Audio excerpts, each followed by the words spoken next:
Hello, everybody, and welcome to tonight's chapter of Known Realms Tolesh. This is Alec from the present. We pre-recorded last week, and excuse the tone and demeanor. I am fighting a migraine at the moment, fighting my demons.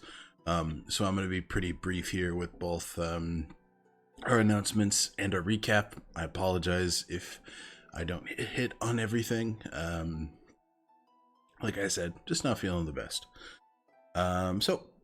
Firstly, big thanks to sponsor of the show, Lupine Honey.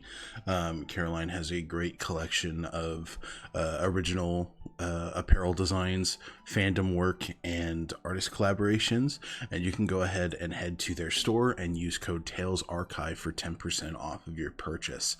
So hit the link in chat, check out all of the amazing things that Caroline has in her store, and consider using our code and copying yourself some good merch.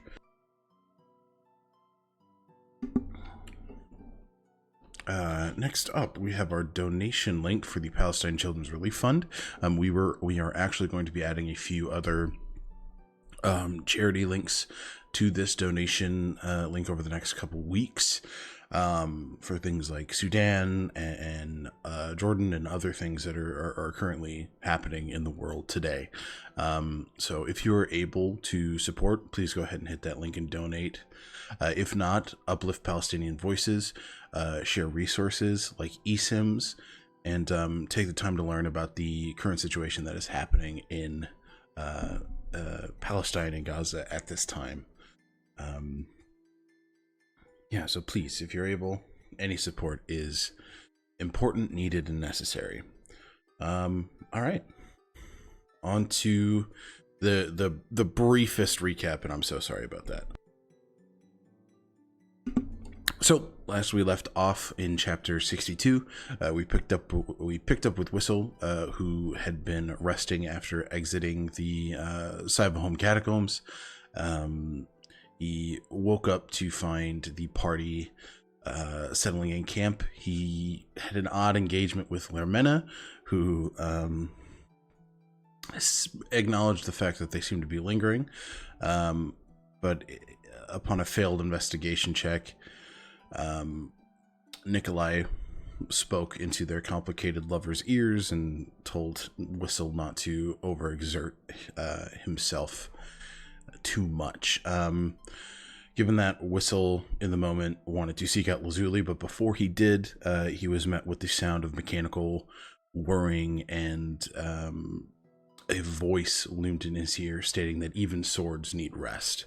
He heard the sound once more and decided to get up and make his way to Lazuli. We then find Thandril and Echinacea settling in to have their conversation.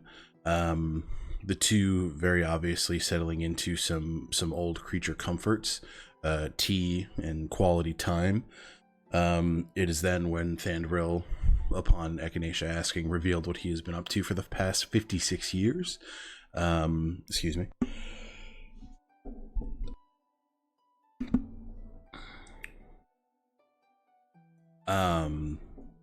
The first 10 were spent mourning the loss of Echinacea and Lorien, who he believes is dead at this point in time. Thandril ensured that both the Institute, Egret, and Dorlin were taken care of in that time. Afterwards, it became clear that Thandril worked with Kervaith, delving ruins and receiving items of power, and also contending with the forces of Arashni, worshippers of the Webbed Weaver, the Spider Queen of Zendrix. Echinacea revealed that Arashni was actually responsible for the creation of the Vestiges, not Kervaith. Another thing that he has lied about. And Thandril made clear that he believes Echinacea's theory that he has been ensorcelled by Kervaith.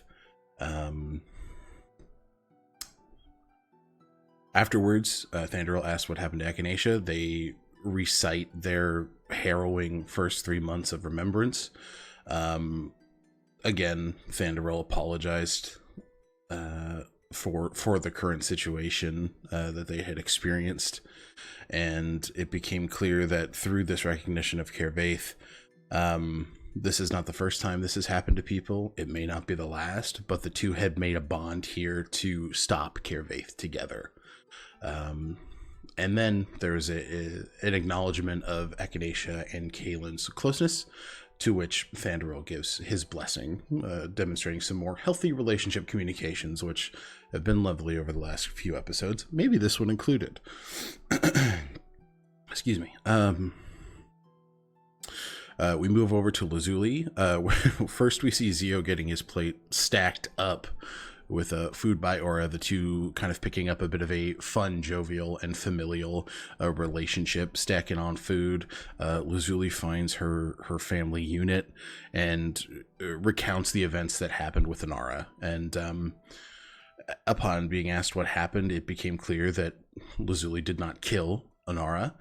Aura was a bit crestfallen by this. Lapis made clear not to judge, and Ishwar asked Lazuli if she thought what she was doing was right.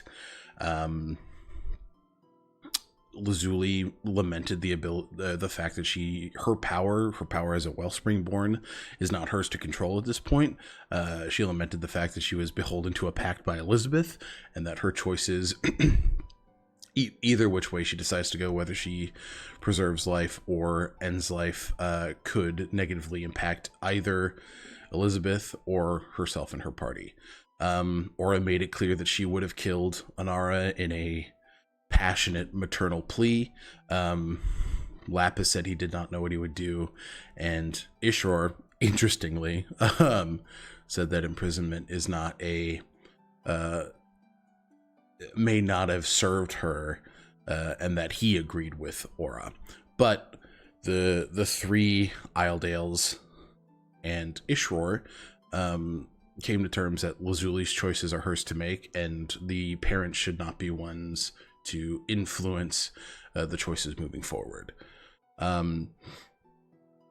Moving into the past the first break, we Whistle actually approached Zio and came clean about Isradon.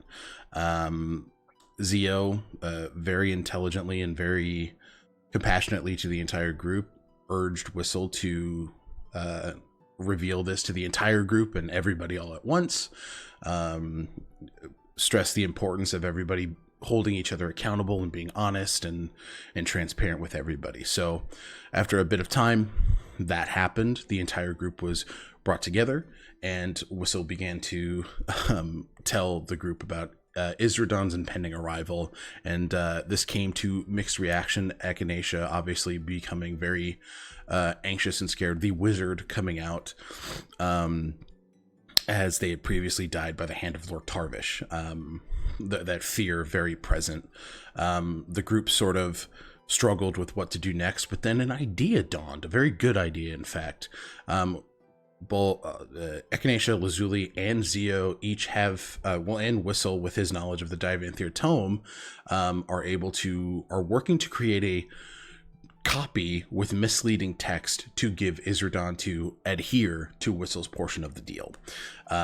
So over the course of travel, the group has begun to work on that. Yeah, and then we make it to the group begins to travel. We're so sneaky. I shouldn't be reading chat. I should be focused. Sorry. Doing my best. The group begins to travel forward and make camp where the night's festivities begin. The group starts their party. There's a Thandoril sets up his tattoo station. He gives Zio a tattoo. He gives a very drunk Whistle a tattoo. There is a dartboard competition between Whistle, Lucian, Durwood, and Echinacea that snuck in with the second thought, their trick weapon that just very nice and slowly hit the target. More food was prepared and handed out to the group. Lazuli paired up with Pepper to make both fireworks and in-depth costumes for everybody, restructuring the hats of disguise. And Yeah, the night kind of continued on, people getting tattoos, and it.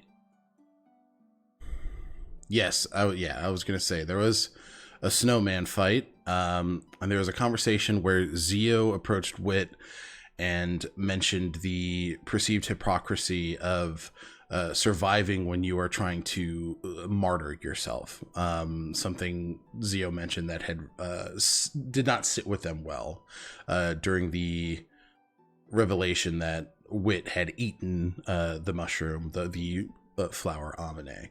Um, and then the group began to dance. Everybody began to sort of find each other and make their way upwards. Vast majority of this party having the ability to fly began to dance amongst the stars, and that is where we ended the session. And so we are going to go ahead and throw you into the new one. Thanks.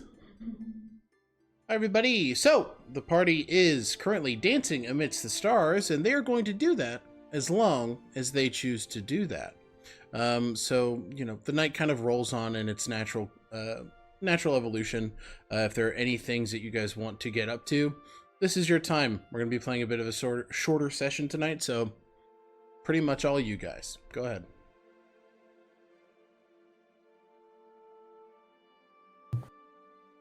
I know I'm dancing with Lazuli. Mm-hmm. So, as we are dancing, I guess during a point where things maybe slow down a little bit, Zio is going to bring you in a little bit closer and just say, "How are you feeling after what happened?" What happened? The Olma thing. Oh, I see. We did do a lot, but that one was particularly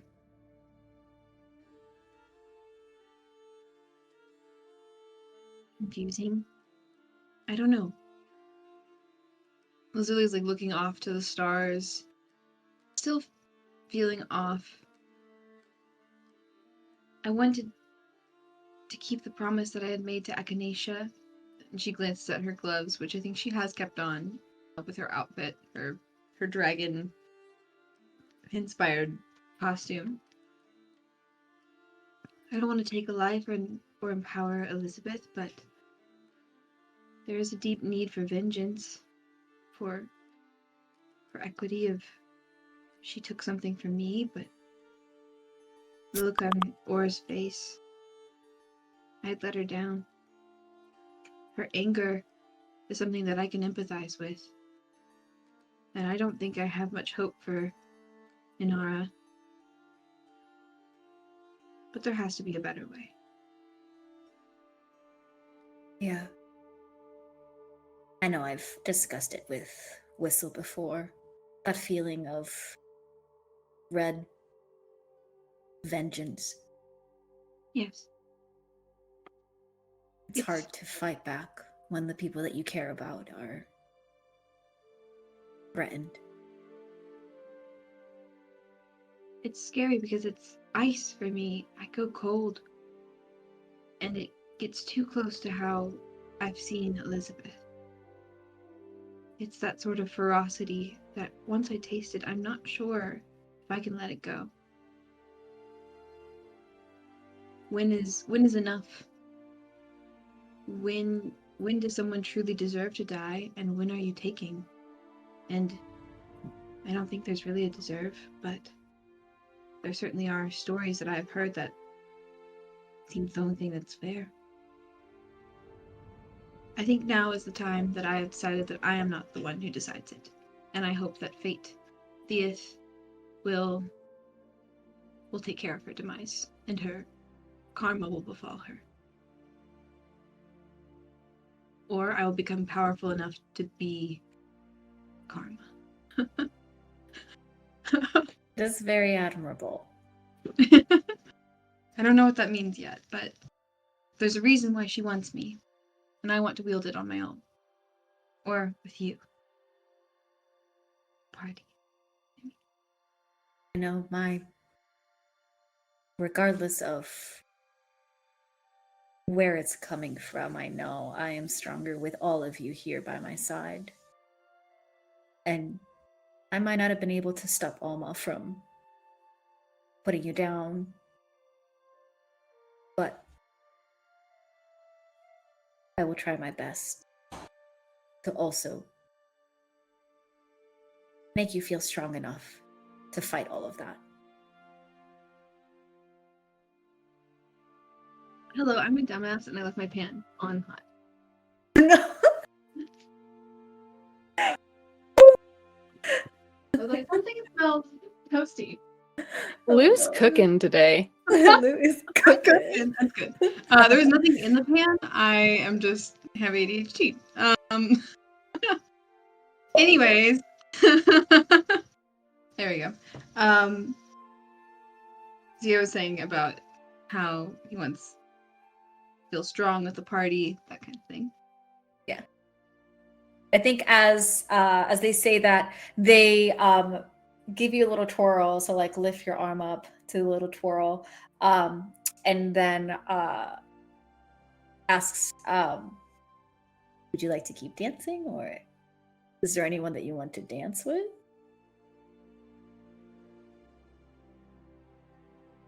Is there anyone you would want to dance with? She glances at wherever Isandro is. Maybe I was asking because I wanted to ask you first so that I didn't seem like I was leaving you. She giggles. And like, if they're doing like a standard dance where her hand is kind of up on his shoulder, we'll, like move it just a bit to like brush the feathers. Of course. Go. Like, kind of noting like the change, but not saying anything, but just being like, go be cute. Go on. Let her fly. And they're going to essentially like twirl you in the direction of where the trio of boys are having a trio tango off with one another. Oh, wonderful. Yeah, Before Lazuli, you fly into two bats, and an Aurora Borealis who's fighting for his life. And then Can I roll to see how gracefully I do that? Because I like the idea of maybe accidentally crashing into them. yeah, go ahead and roll me a dexterity saving throw, please. Okay, thank you. Just for flavor. Yeah. We're just fly dancing over a bonfire. No, What could go wrong? These are three assholes flop sweating in the sky. Like, there's nothing graceful about it. You're 13. It's not the most. You roll me a d4. Okay. Of who I'm gonna run into? Maybe? Oh, No. Neither confirm nor deny. The 4 is me way off like way off target. 3. You don't hit anybody. Like a 13 is above average. You're in relative.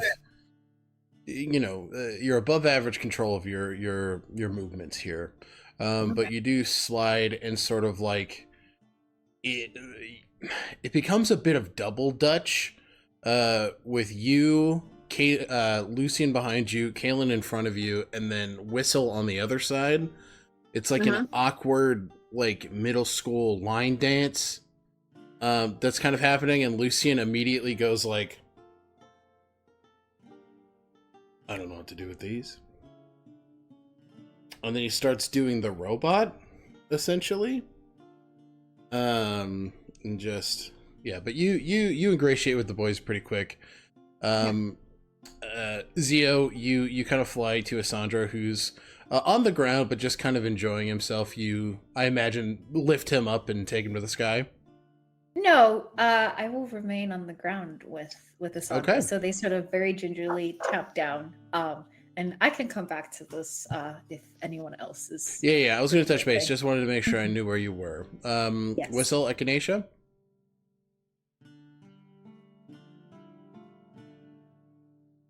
We're playing Unmute Chicken.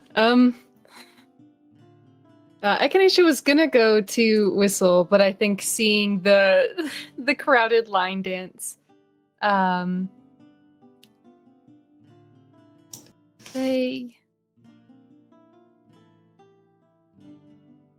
Is that group just line dancing in the sky? What are they looking at? If you at all signal to Whistle, yeah, he'd be right over there. Okay, I think Echinacea then leans into Thandoril, and looks a little dubiously over at the robot line dance and says, "Do you know that one?" I've seen children do it. That's a rude thing to say. No, my love. It is a true thing to say. Rudeness has nothing to do with it. I want to go steal Whistle. Shall I act as a deception? Throw me. All right. You see as, or you feel as Thandoril sort of swoops you like arm around your midsection, flies upward, and begins to do 1 twirl, 2 twirl, 3 twirl, until you are cannonball specialed, your wings sort of unfurling in this time as you dive and I imagine go for Whistle. The wings spread, there's a pirouette, and then, yeah, I think Echinacea extends a hand toward Whistle. And Whistle's like mid trying to copy Lucian in the robot as you go by, and he goes, "Oh, thank God."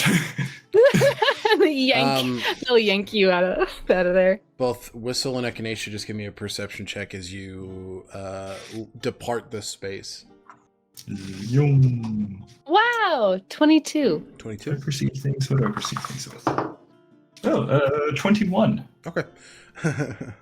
Both of you hear as Kalen is like, please, but you guys are gone, and you see as Lazuli sort of grabs his hand and like spins him between, if that's okay with you, Lou, between Lucian and herself, and he is just again in that Simpsons meme where he is the centerpiece of a dance. But yes, you two fly off. Continue. I think as soon as Whistle gets scooped up with you and we get like just a little bit away, before anything else really transpires, Whistle just hugs you. Like he just holds you and just thank you, Doctor.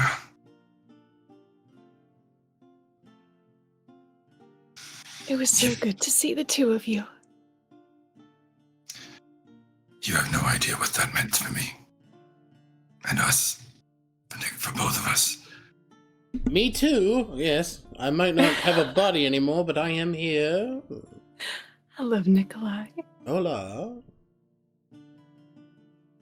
I won't pretend to know, but they glance back at Thandoril. The importance of reunions have become very clear to me.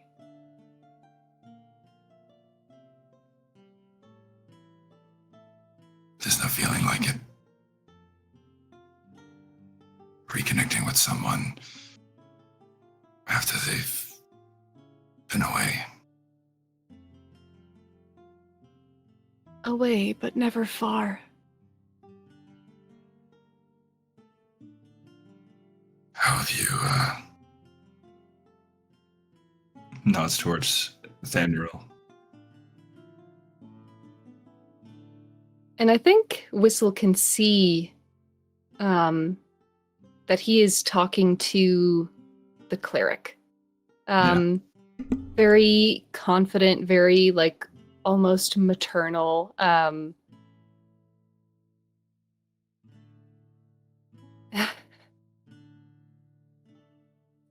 It's so odd to know how fearful I was of him 24 hours ago. It's like a fog. And now all I am is grateful and sure.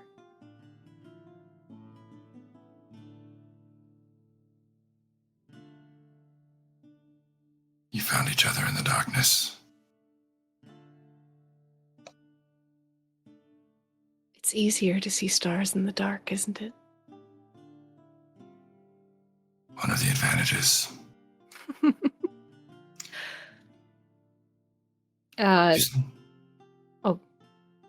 I think like the two of them are probably like now maybe moved into like more of like a slow kind of glide. Mm-hmm. You You seem more at ease with him around.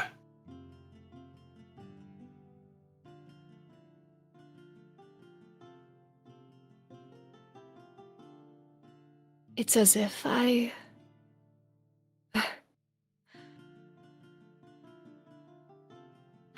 How to say it without overstating it? It's recovering a piece of the world and a piece of myself. It'll touch Nikolai's hilt for just an instant.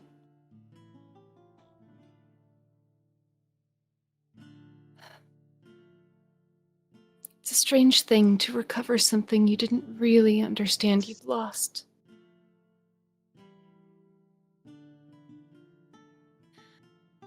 But enough about me. I wanted to apologize for my cowardice earlier today, and I wanted to thank you for being honest with us. You have nothing to apologize for. There's a fine line, I think, between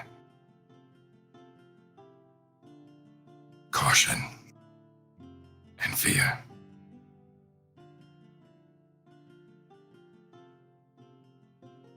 The part You're of right. me you know best. I love hearing I was right.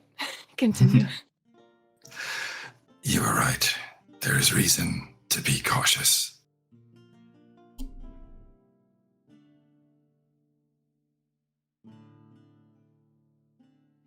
Well, I trust you, my new friend.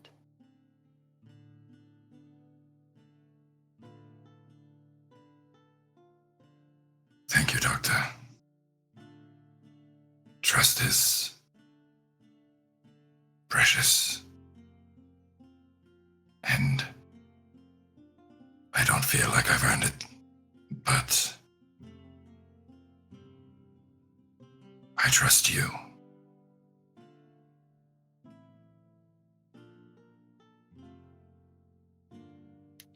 Perpetually ungentle with yourself. Objective. You claim objectivity. Impressive. Well, my behavior was, objectively speaking, a disservice to our party, to our group.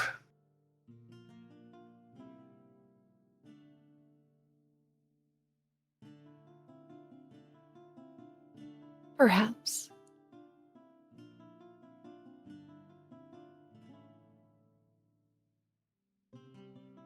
Be that as it may, whatever you choose to do, I am at your back.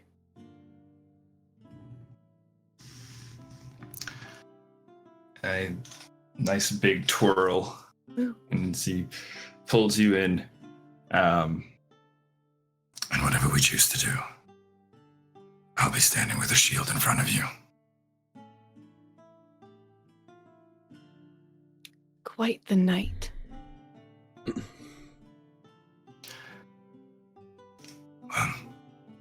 We don't suffer for chivalry in this group, and that makes us special. It does, doesn't it?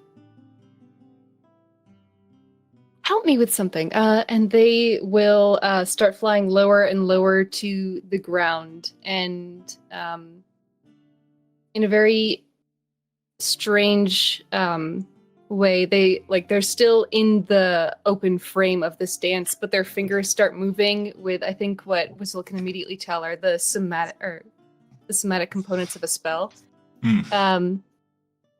And they're going to say, describe everyone as their most chivalrous self.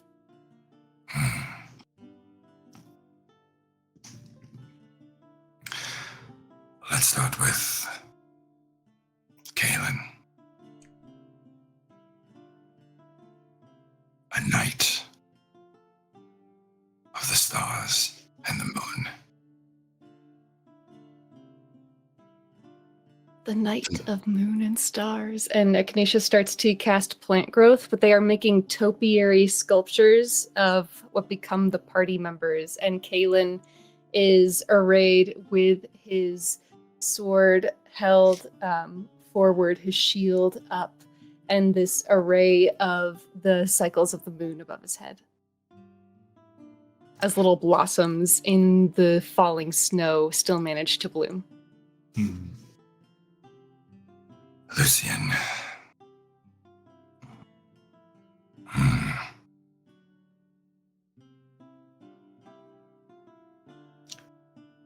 A ray of hope. A ray of hope. And the topiary of Lucian has him standing with his rapier in front of his face, but this sort of beam of light extends skyward for just an instant. And then little golden roses bloom to like make the features of his armor. Zio.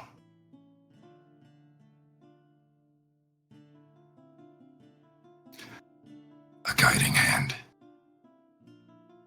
A guiding hand.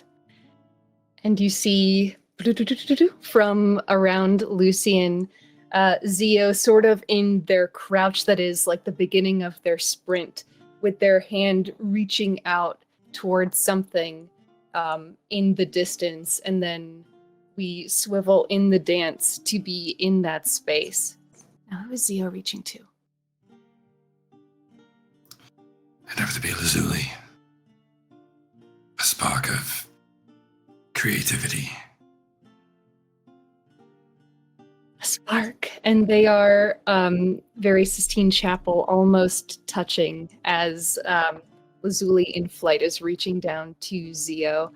And these like little lilies on Zio's face, signifying feathers, sort of drift to Lazuli to signify her icy magic. And of course, talk to yourself.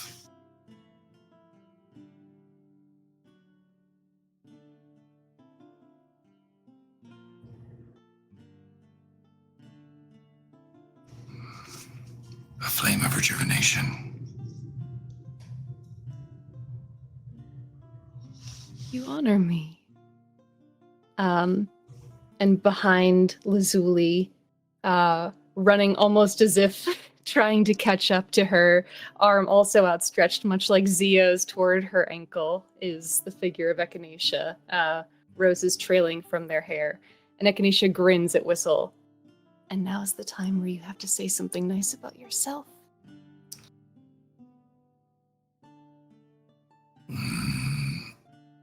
An indulged old man.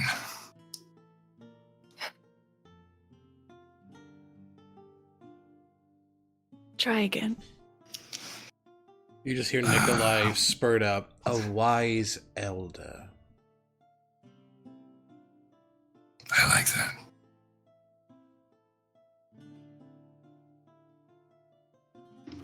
A I wise second that. elder. Very well. And they sculpt both Whistle and Nikolai, the two sort of leaning upon each other.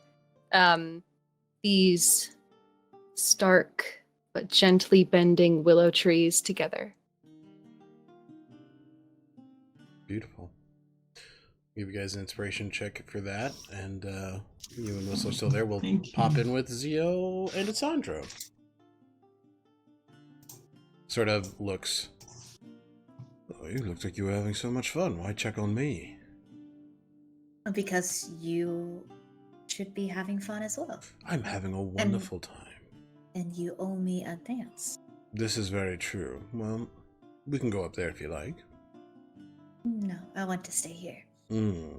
Dance where the fire armor need to, I see. Like You I did said, well. it feels... Thank you. I watched you last night. More than you watched me, you listened to them. And that's the important thing. But I suppose I am a glorious teacher. Yes, very humble am I. You can tell he's like rosy in the face. He's had 2 drinks, he's gone. He's drunk. Oh, Yeah. that's very sweet. Well, you certainly seem to be enjoying yourself.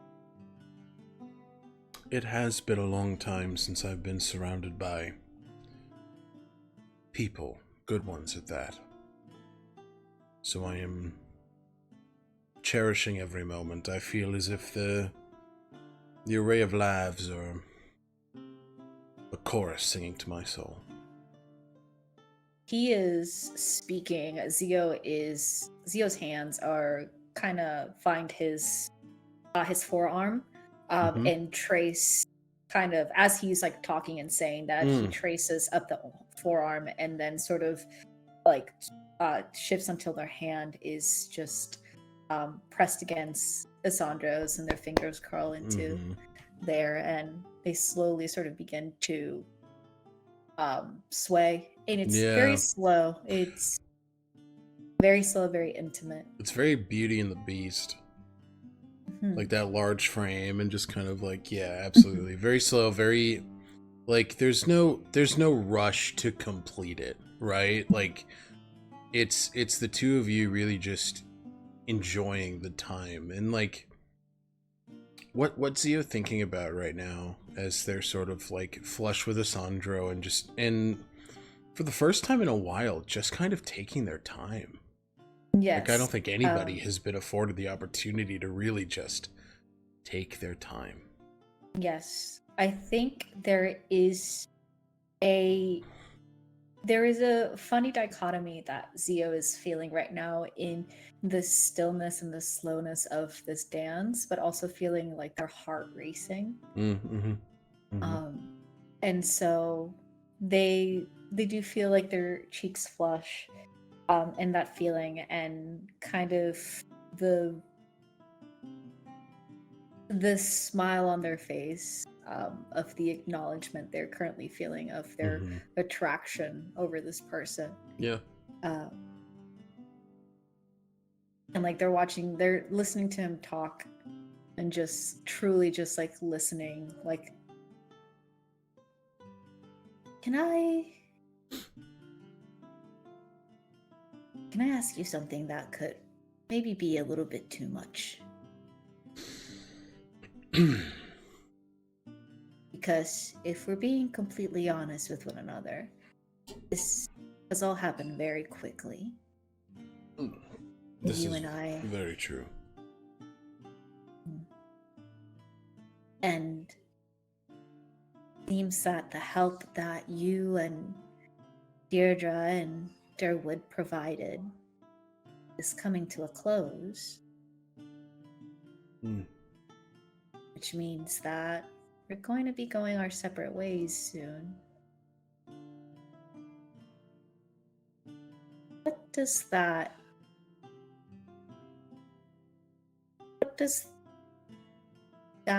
look like to you?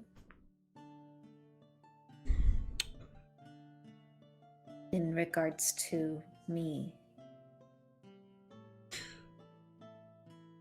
I think that it could look like a great many things.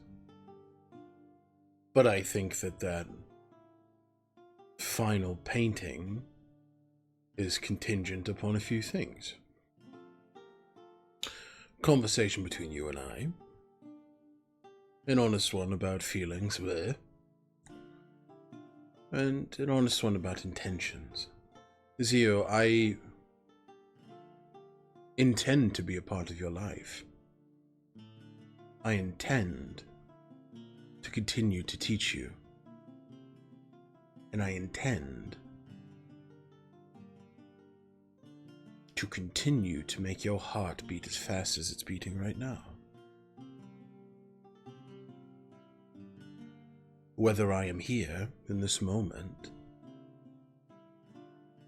or we are separated for a bit of time, that is still something that I want. And that's all well and good. But then I pose the same question.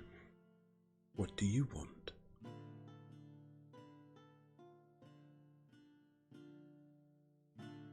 I want to learn from you and keep learning. And I do want to see what the world holds with someone like you by my side. After all of this.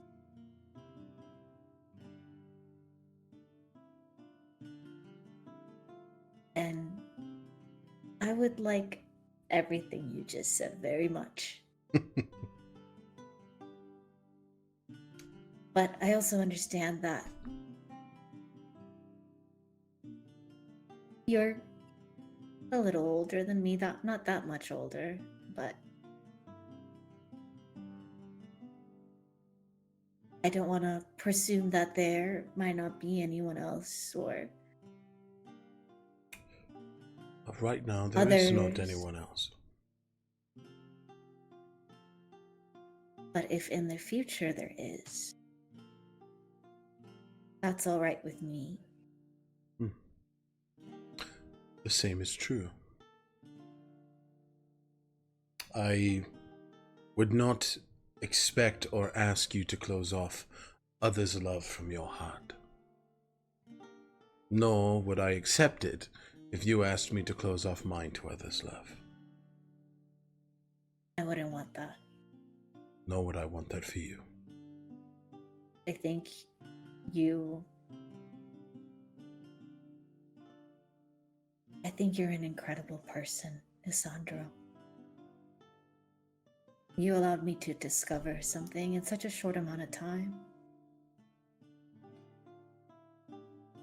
And I can't begin to imagine that there aren't others that you'll help seeing the same way.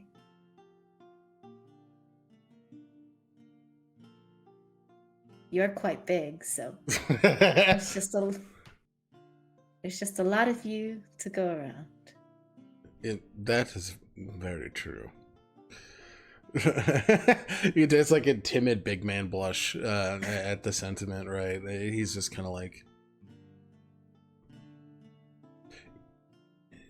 you are special for the same reasons. You have taught me similarly. I close myself off to feelings like this, not intentionally, but just by isolation, transience. But with you, I yearn to understand that they can coexist, these feelings and transience. They do not need to be permanent to be important. They do not need to be lasting to be special. But I know that every day I have with you, I will cherish. Well, we have to make the best of it. Yes. Do you mind if I ask one more personal question? I have a feeling I know where this is going, but I don't want to assume, so please ask away. I'm curious where you think this is going. No, I will not answer the question. It might not be something that you like. If it isn't, and I don't want to talk about it right now, I will tell you. Okay, fair. Oma. That's exactly where I thought it was going. It's the natural just conclusion. sort of like, yeah. Remember, Zio, I know everything. He's like, I'm kidding, I don't know everything. I just know it occupies your mind, given what we've experienced. And now you said you were teaching her. Yes.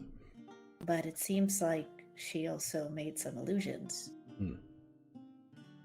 So? She was correct. She was right. She was telling the truth. Though that happened after she became a colleague for some time.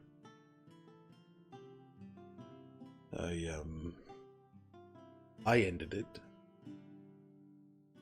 after I saw some selfish behavior with the Armene, using them for her needs instead of the other way around, the way that a spirit caller should work. How would they allow that? The Amine. They didn't. They were forced to. That is what I'm telling. Yes, it was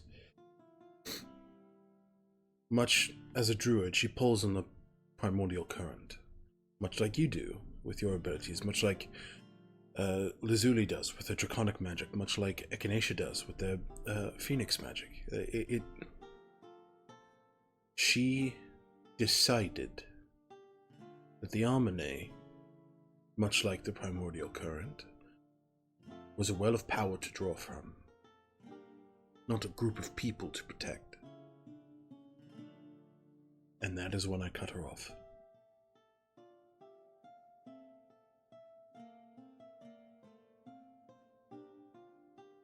Did it hurt? Yes. Very much. I'm sorry. It was the right thing to do. Just because it was the right thing to do doesn't mean that you're not allowed grace or any ache that you might have felt over losing her. I know. And all I'm saying is I've mourned that loss. That was a decade ago.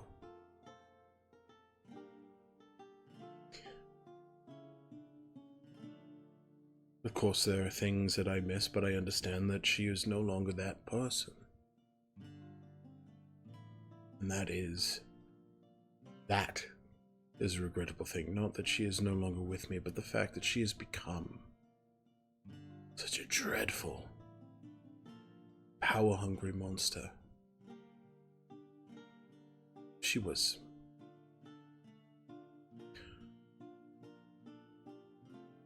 a lot like you. Well, that doesn't bode well for me. No, it does, because you've been met with similar things, and you've shown your character. What I mean is, she was eager to live, she was eager to explore, she was eager to be a part of something bigger than herself. And once she saw she could manipulate that thing, she decided to, because it made her feel stronger. I knew you weren't Alma the day I found out you did not take those orbs from Ishrar. If she were put in the same position, she would have taken them. You didn't. You are not Alma. That is not what I am trying to say. Excuse me, the liquor is making me loose-lipped and foolish. I'm very flushed right now. Yes, it's hot out here. It's like it's snowing like crazy. Like it's not. There's no possible way it's fucking hot in here. It's very cute. Understood. He's like, but yes, I don't have to leave right away. In fact, I don't want to. And I don't want to force you to stay either. As I said, I don't want to leave right away. Well, you still have a lot to teach me. I do. And Thandoril, gave me an idea. I think in the morning after this, you avenge your first tattoo. What do you mean? He kind of shows off his. These aren't just for show. I've seen them change. I didn't know you could get one. Oh yes, I was once a shaman, the Scorched Isle. I have the ability.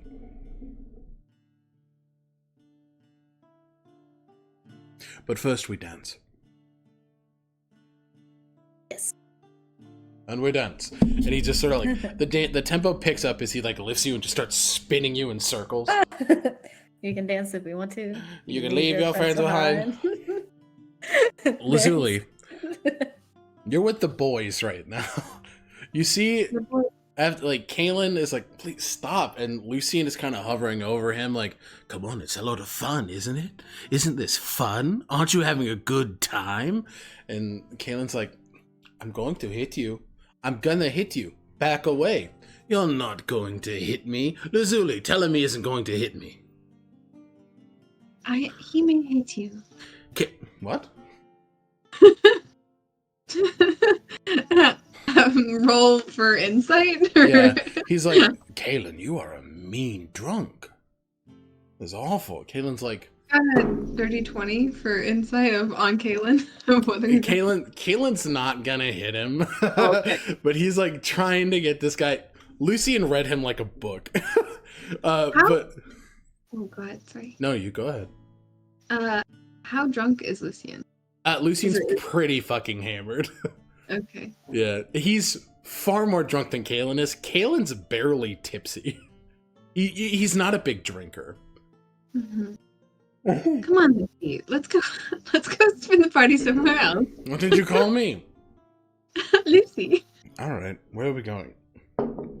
She's like. Sort of his big bat wings just start flapping as he just starts moving in a direction. Just. We're going to go see Pepper.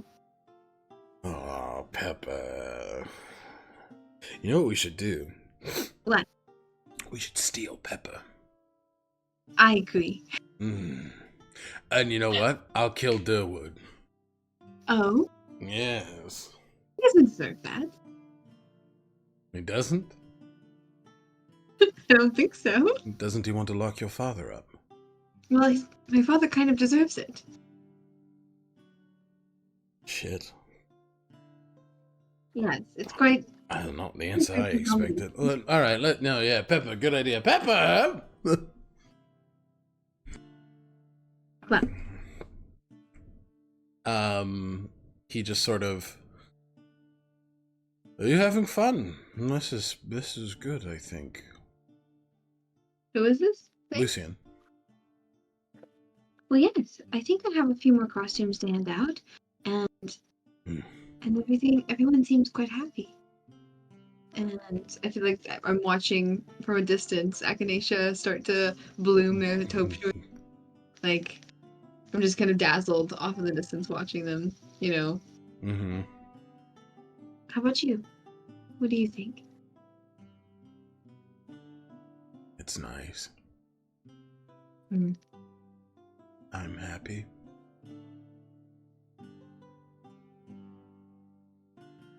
I'll like do a little like lean on the shoulder to kind of agree and just be like,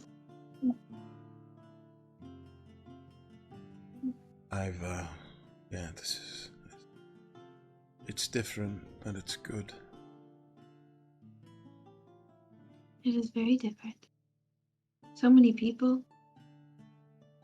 Complex. It was so simple. I just knew I had a quest, an opportunity, a mission. I achieved it. I made acquaintances along the way and observed people, but it was never this close.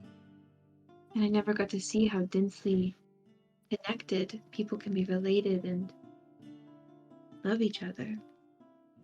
She's just like scanning again the party and watching everybody. Yeah, you see Now I have us. a family. You have a family. Yes. I always had a family, but bigger. That is a beautiful thing, Lazuli. And yours. I don't have a family. I don't think I've earned that yet, though I know the good doctor would say, well, it's not about earning it. You deserve to be respected and loved. And I appreciate them. Like that. I appreciate... What? She was disagreeing with your Echinacea impression. I know it was purposefully bad to make a point, which means it was a bad point. Ah.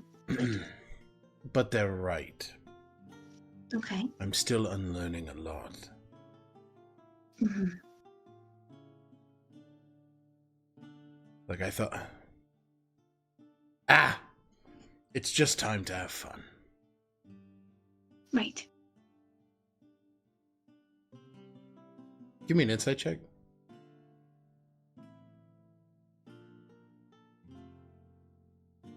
Well, There's a lot of conflict in Lucian right now. do you find it hard to have fun?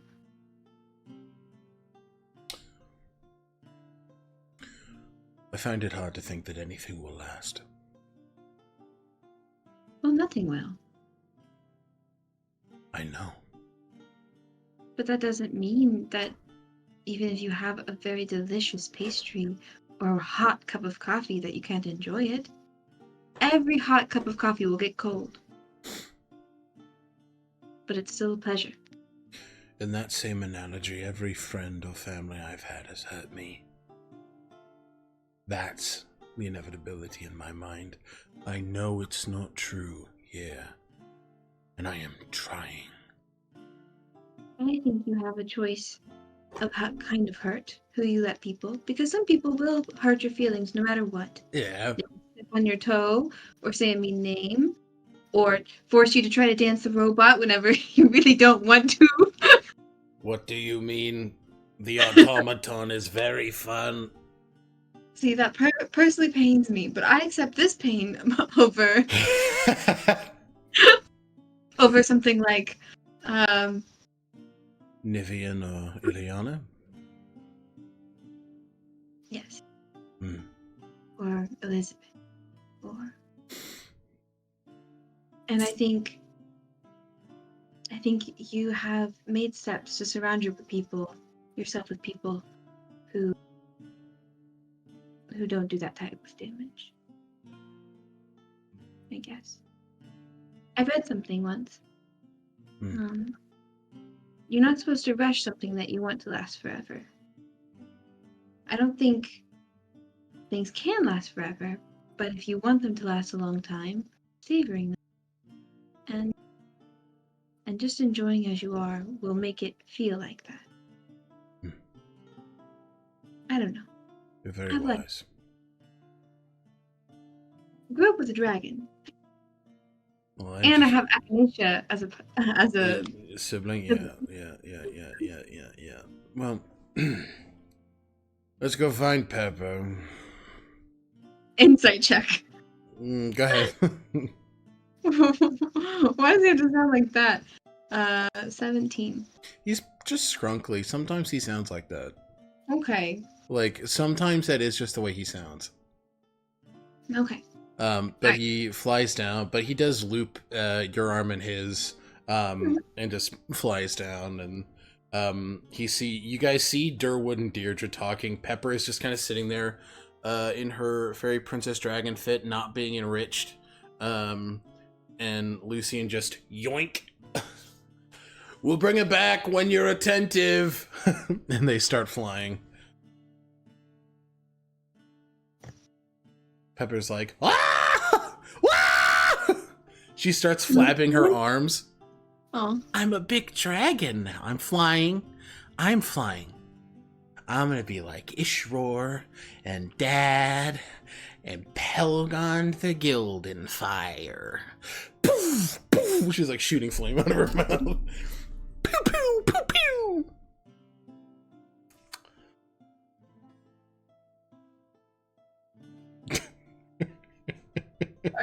It's Lou going. All right, but yeah, you go ahead. Pepper, what would you like to do? I want to scrap. You want to fight? Yeah. Sure. What? You want to fight? As Durwood says, there's nothing wrong with a little spa amongst friends. Okay. Mm-hmm. But who do you want to fight, Pepper? Ishvar. Okay. Dragon versus dragon. Biggest princess wins. He's quite a big princess. That's what I've been told. Have you met Ishwar? You have met Ishwar. Yeah. He's a dweeb. Pepper. What? He's a dweeb. He's funny, though. He's funny because sometimes he'll say things, but, like, he'll start to say them 14 times before he can actually say them. Like, well, actually, he stutters. You're a bully. Yeah. I am. Because you're a red dragon. No! Or is it's chromatic and metallic, right? Chromatic, metallic. Chromatics are like mean, right? In like the normal written lore they are, but that's not necessarily the case here. Okay, you can wipe that. I don't know. Yeah. Wipe it. She just says, yeah, I want to fight. We can have a tournament. A tournament? Yeah. To be the princess? Oh my god, to see who's the prettiest princess or prince or monarch or noble. I want to be inclusive, says the 5-year-old. You're an icon, Pepper. Let's fly around for a little bit and then we'll pitch it to the group. Okay. Pepper, I have an idea. What? Could you teach me something? Can I? I think you can. Okay. So, I have some spells here. Okay. Right? They're not flying anymore. Maybe she's like. Okay, you guys have landed and you're just kind of sitting and chatting, yeah. And she shows her her sketchbook. I want to do something like this, and it's a small little fireworks, so it's not going to exceed our bubble of safety, and like not be super loud, but pretty and dazzly. Yeah. And I just know that you are a dragon and you have fire, and I would love if you could teach me how to make something like, and I think I have dancing light.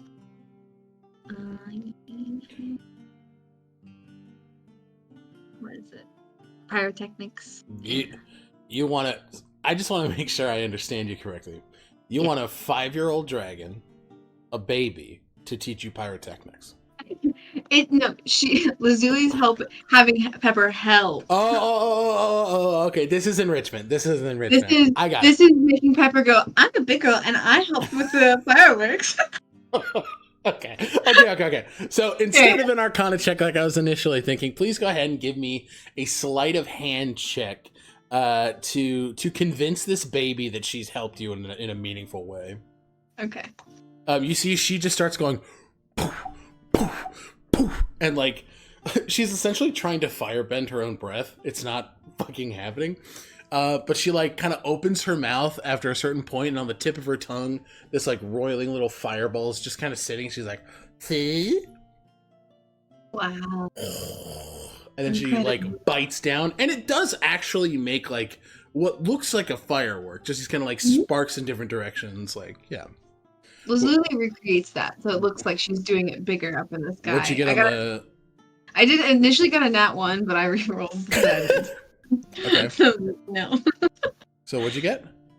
16. Oh, so yeah. Listen, DC was 2. She's a baby.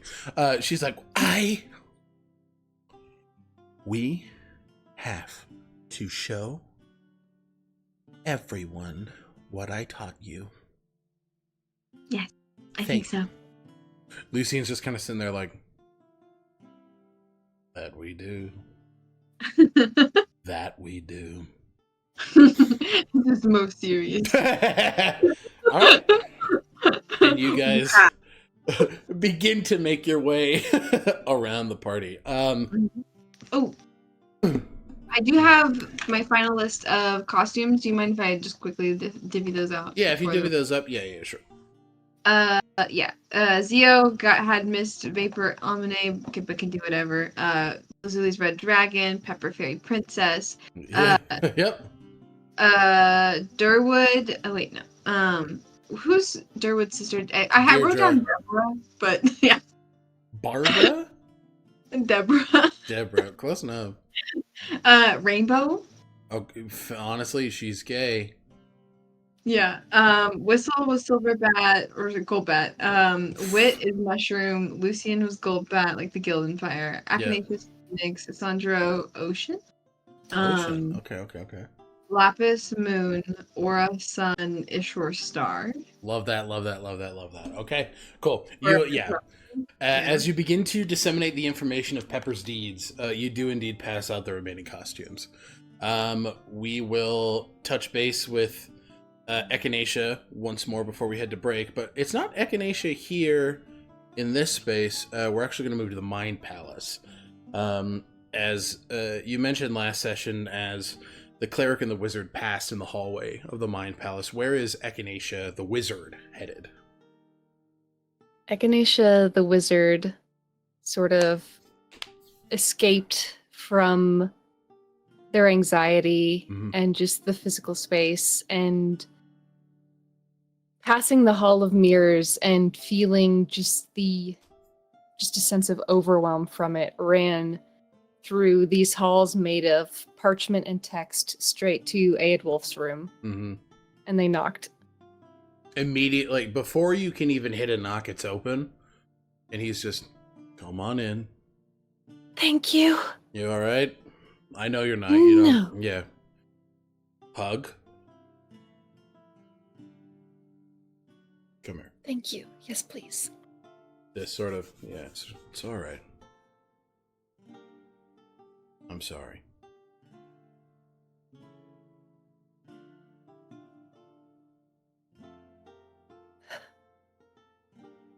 I didn't know that a person could be so much. And now that I know how much a person could be, I realize how small I was.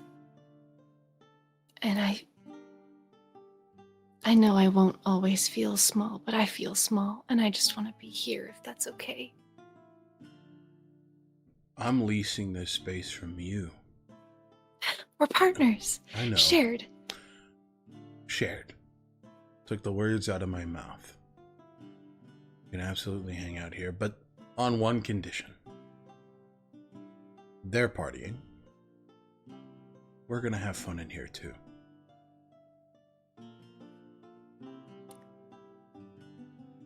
Lead the way. He just sort of hugs them again, and I'm sorry you feel small. Given what's happened, makes all the sense in the world.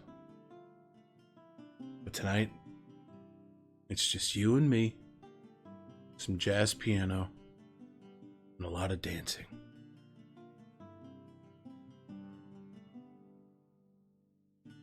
Let's dance.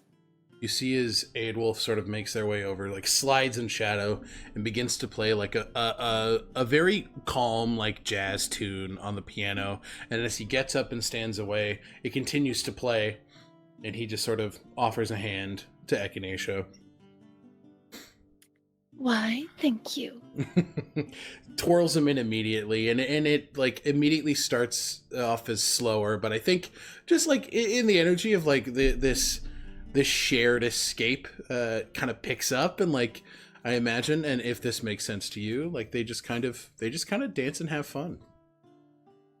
They just dance and have fun, and in a sort of echo of the outside, little topiaries of moments that the new Echinacea, the one with less experience, has nevertheless gone through with Aedwulf pop up across the room. Yeah.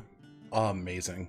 You see, he's like, I want one more. This one's just a fantasy, if you can indulge me. Of course. Wolf me. Teeth Wolf you. sunk in. Lucian's hindquarters. I knew you were gonna say it. Why do you like to bully him specifically? It's fun, and you can't tell me that I'm wrong. The unfortunate thing is that I do think he likes to be bullied. But the thing is, I, and you to a degree, enjoy it as well. It's the second unfortunate thing. Yeah, yes. it is. And they will indulge in the fury of Lucian getting his ass bit by Aedwulf the wolf. It's the what is it called? Suntan lotion bottle with the kid with the pants down, but it's just Aedwulf and Lucian. That's exactly what it is. And Aedwulf or Lucian is even doing the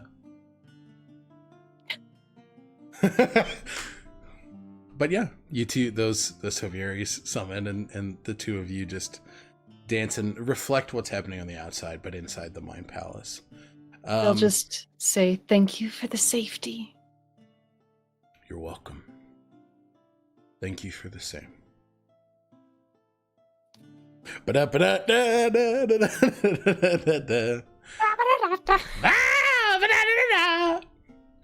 All right. We are going to take our break here, and we will be back shortly. All right, everybody. See you then. Bye.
One. Oh, welcome back, everybody. So group is partying. We're doing all sorts of things. We're gonna touch base with Whistle. And Echinacea on the outside. So what's better yet? What's everybody doing? We're kind of split into different places. What's everybody up to?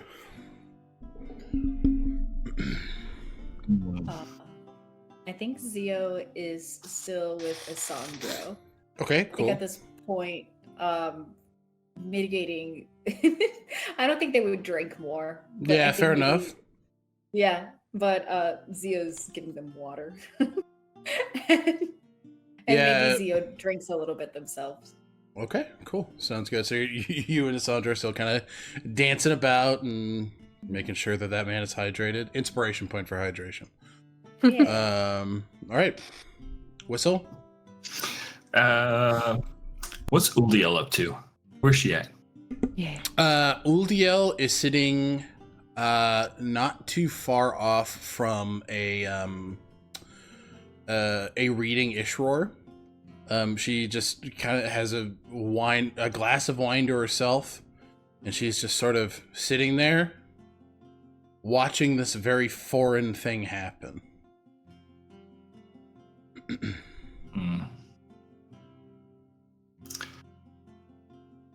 And Whistle, I think after the topiary with Echinacea, as they kind of drift apart, right? Or if you want, come with. They'll drift. They're going to get a tattoo from Thandoril. Why don't you, if you're prepped, can we do that? Because I'm going to think about this a little bit. Okay. Letting Whistle drift toward his best friend, damn it. Echinacea will look around for Thandoril. Yeah. He is, as soon as he yeeted Echinacea to Whistle, he went and sat back by his tattoo kit. You can see as Wit gets up and just sort of wipes off a sleeve. Yeah, I'm gonna go. What did you get? What did you... Hey, no. None of your What did you business. get? Nope, I'm getting the fuck out of here. It's your... Misty steps, walks away, walks only 30 walks feet into away. a run. Walks into a run, like starts running? Correct. Well, thank you for the music. Thandoril is like, you told me a story. What about a windmill? And all of you, as I figured it out, I didn't threaten him. I'm very proud of you. Yes. As I recall, it's a little fuzzy. He was trying to access a primordial current orb that Zio also wanted, and Zio got. Zio got. We did fight. I saw a Belith that night in a forest which she had briefly set on fire. You know, it is disturbing. But he's behaving himself, sort of. That's what I'm seeing. I think just my general vibe is not for him, put together authoritative, secure. I don't know what it is, but I gave him the tattoo he wanted. What did you give him? He actually got Mother's Heart. Oh. Angie. Well, that's very beautiful. It is a stunning place. Oh. One day I will remember it. Well, you have the teleportation circle in the house to get there. I do. Than, would you tattoo me? Oof, that's a big question. Would I etch on such a beautiful canvas? Absolutely, yes. Sit down. What would you like? Take a seat. They are in the costume that Lazuli has made for them. Very like skimpy phoenix vibe. And they sort of lift up a leg and expose a calf. I would like the celestial veil down my calf to the bottom of my feet, so that it can always guide me. All right. And I would like for the stars to match yours, and they'll touch his sleeve. Understood. Now, what story will you be telling? You see as he pulls out like an array of what are essentially like watercolor dyes. And he just begins to tattoo. And Echinacea tells Thranduil the story of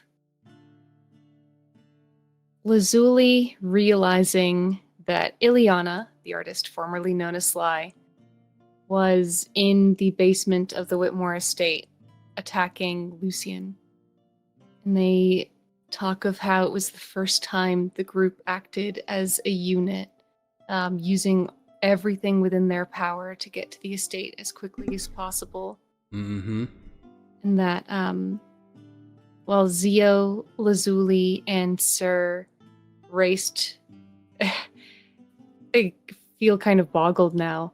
At the time, we thought Elizabeth was in danger, but now that we know that she is the danger, I feel a little foolish for that part. They went to protect her. You could only work with the perceptions you had at the time. From what I can hear, she is a great liar. She is indeed.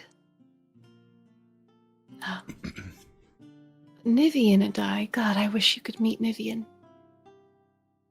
We ran to the cellar where Lucian was being attacked. And I made sure he was okay, and Nivian stood their ground. Much like you. I hope one day that I get to meet both Nivian and Sir. And I am, for as much as I regret missing all of this, I'm glad that you've been surrounded by such an incredible group of people. I can see the impact on you, and likewise, it is a beautiful thing. I would wish this company for you. I know you've been alone, and I know that you have things to do. I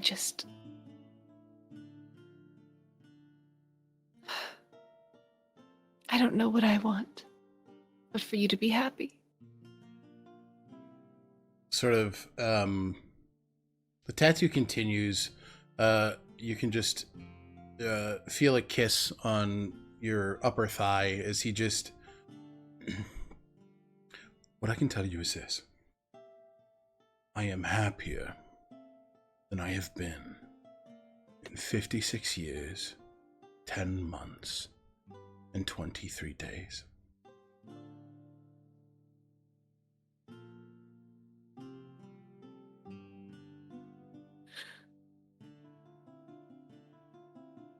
You are alive, and you have family here. After all that's been taken from you, you have found a a celestial veil here on the material plane. And that is a supremely special thing. But I hear your point. Maybe I will try to make friends. You might remember that I was never very good at it. Even Lorien and I got into our spats. I remember. And I think there's a sorrow that is very easy to misread on Echinacea's face. I think it would make all the sense in the world if Thandaril saw the grief of someone who had lost their spouse, when in fact it is the grief of someone who cannot, in good conscience, share the best news. Yeah, well, and I'm not going to call for a deception roll here because nothing's being said, obviously. Like, there's nothing warrants it, but you do, absolutely. You hear as the tattoo kit is put down, Thandaril just leans over them, hugs, and just, I'm sorry. I miss him every day.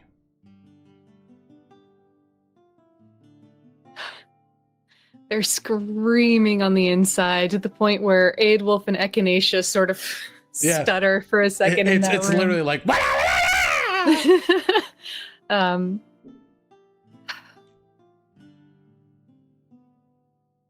You have had so many days of missing. I wish for that to never be so ever again. I wish the same for both of us. He sort of kisses the cheek again and begins to tattoo. You've seen Dolan, yes? Yes. I must warn you, I didn't know what I know now, and okay. You do not want to walk into that house. It will hurt you. He sort of, you glyph of warding the house against me. I thought you were going to kill me. Incredibly smart. Wise, given what you knew at the time. I'm impressed. I'm sorry. You have nothing to apologize for before. You have nothing to apologize for. You thought me a villain. Now that I know better, the next time I am there, I will fix it. But I stole Dorian away. Dorlin. Who's that? Away. I'm reading Dorian Gray. Leave me alone. Lou, I stole Dorlin away from the Sunwall Academy. Good, the place was dreadful. He hated it. It is certainly dreadful, and we are going to infiltrate it soon. Oh. Ever the fighter for justice, are you?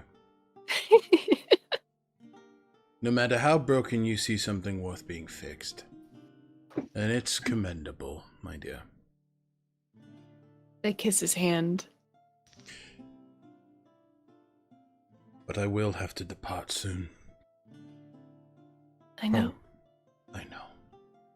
But communicating with you is important all the same. Now that I am a wizard, I have invented a means of communicating across long distances. You must tell me everything. They're little bookmarks. Yeah. And while he's tattooing, they're like designing his. Perfect. All right. Whistle. You prepared? Yeah. All right. So Whistle's gonna pick up 2, flagons of ale or whatever we're serving our drinks in, and make his way over to that table and set one down on the table between himself and Uldiel, and he's going to start drinking from the one that's in his hand and just kind of look at the fire with them.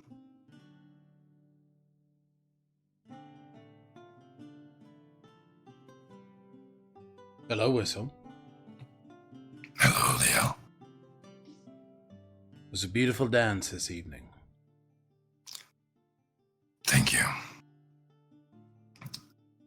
How can I help you, soldier? Nothing.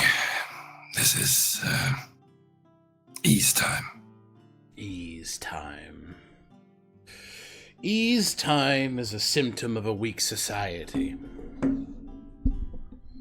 But Is that it what you is feel there? nice to see everyone smiling. Almost everyone. Okay. Still almost everyone. Are you having fun? I imagine this must be a difficult transition for you. It's certainly quite different to what I'm used to. Celebrations after victory where I'm from, Raucous. a lot bloodier. Oh, I revel at the thought of it. Really? Yeah. Is that what you like? Oh, any victory in the Feywild was met with a tourney full of drinking, whoring, fighting. Yes. A tourney would end with a tourney. Interesting. But everyone here is too inebriated to fight. Wait a minute. She looks at her hands. I am a cleric. I could change that. Maybe. Maybe my rituals should not impede on this very calm and relaxing evening. Well, maybe not. It would certainly, harsh the vibe. What? It's, just a saying. But, if you're looking for a fight, you know I'm always happy to oblige. Maybe on the road, but for tonight...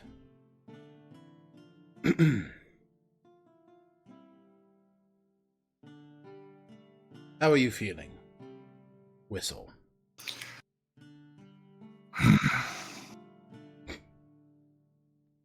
That's a complicated question. How am I feeling right now? Drunk. Yes. But And Whistle kind of like looks around at the group, you know. that's safe.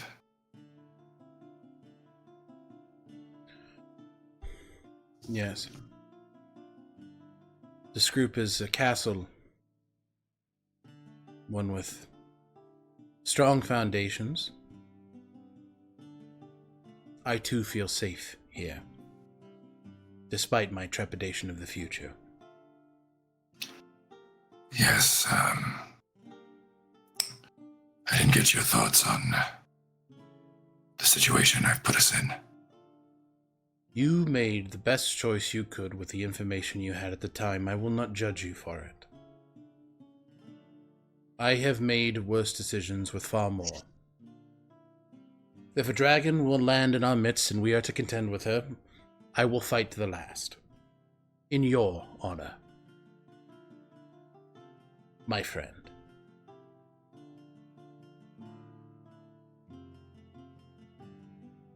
Well, you can rest assured that you will not be fighting alone. And like clink. Yeah, mugs. gentle clink of the wine glass, and she just... Mhm. Would you like a dance, Whistle? Oh, Leo, I'd love one. You're not my type, but let's go. Stands up, puts a dainty little hand over yours. Right this way. Yeah, you two kind of sidle up, not too far off from Zio and Asandro, and the dances, unlike theirs at this point, is a little slower and a little more, like, kind of just two friends, like, stopping and talking, like, in a dance, and you see as Uldiel's kind of commenting on the outfits, and just like, a Kalen boy. Much more revealing than I would have anticipated. Yes, but he's had a hard day, so he deserves to relax. Yes, I imagine you all have, given what you saw. Kaelin in particular. Why Kaelin in particular? He got separated from us. Ooh. Had to contend with numerous enemies on his own. And his made use of some powers that he's unfamiliar with. But he made a good account of himself, nonetheless. Everything I've seen of Kaelin shows me that he is, despite being a good and gentle man, he is an incredible knight. The two often don't mix. At least in my experience. Yes. But he has managed to catch both.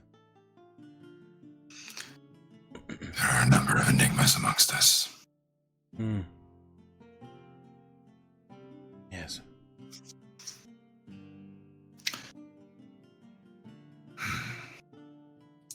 I think we'll just kind of continue to dance. Yeah.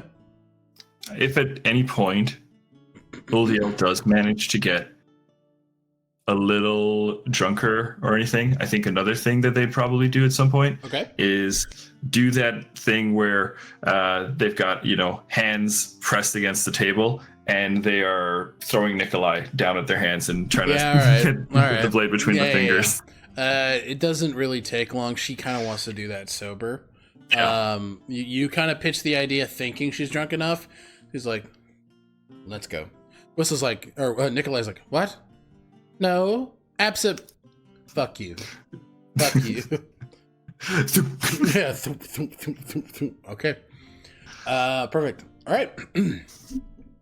What's every Angie, Lazuli?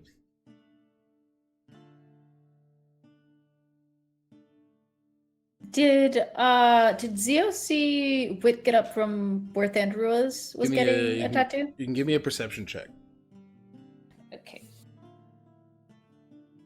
Let's see, perception. So I know that you're fairly involved with making sure Sandra was like hydrated and all that jazz. Yeah. 16. Yeah, you saw him run off. You can give me a retroactive insight check.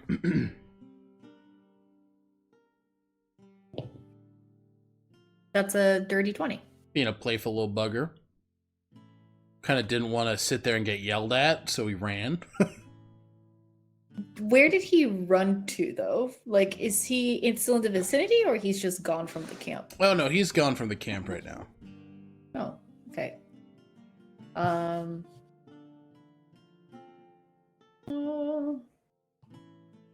Things he won't follow. I feel like if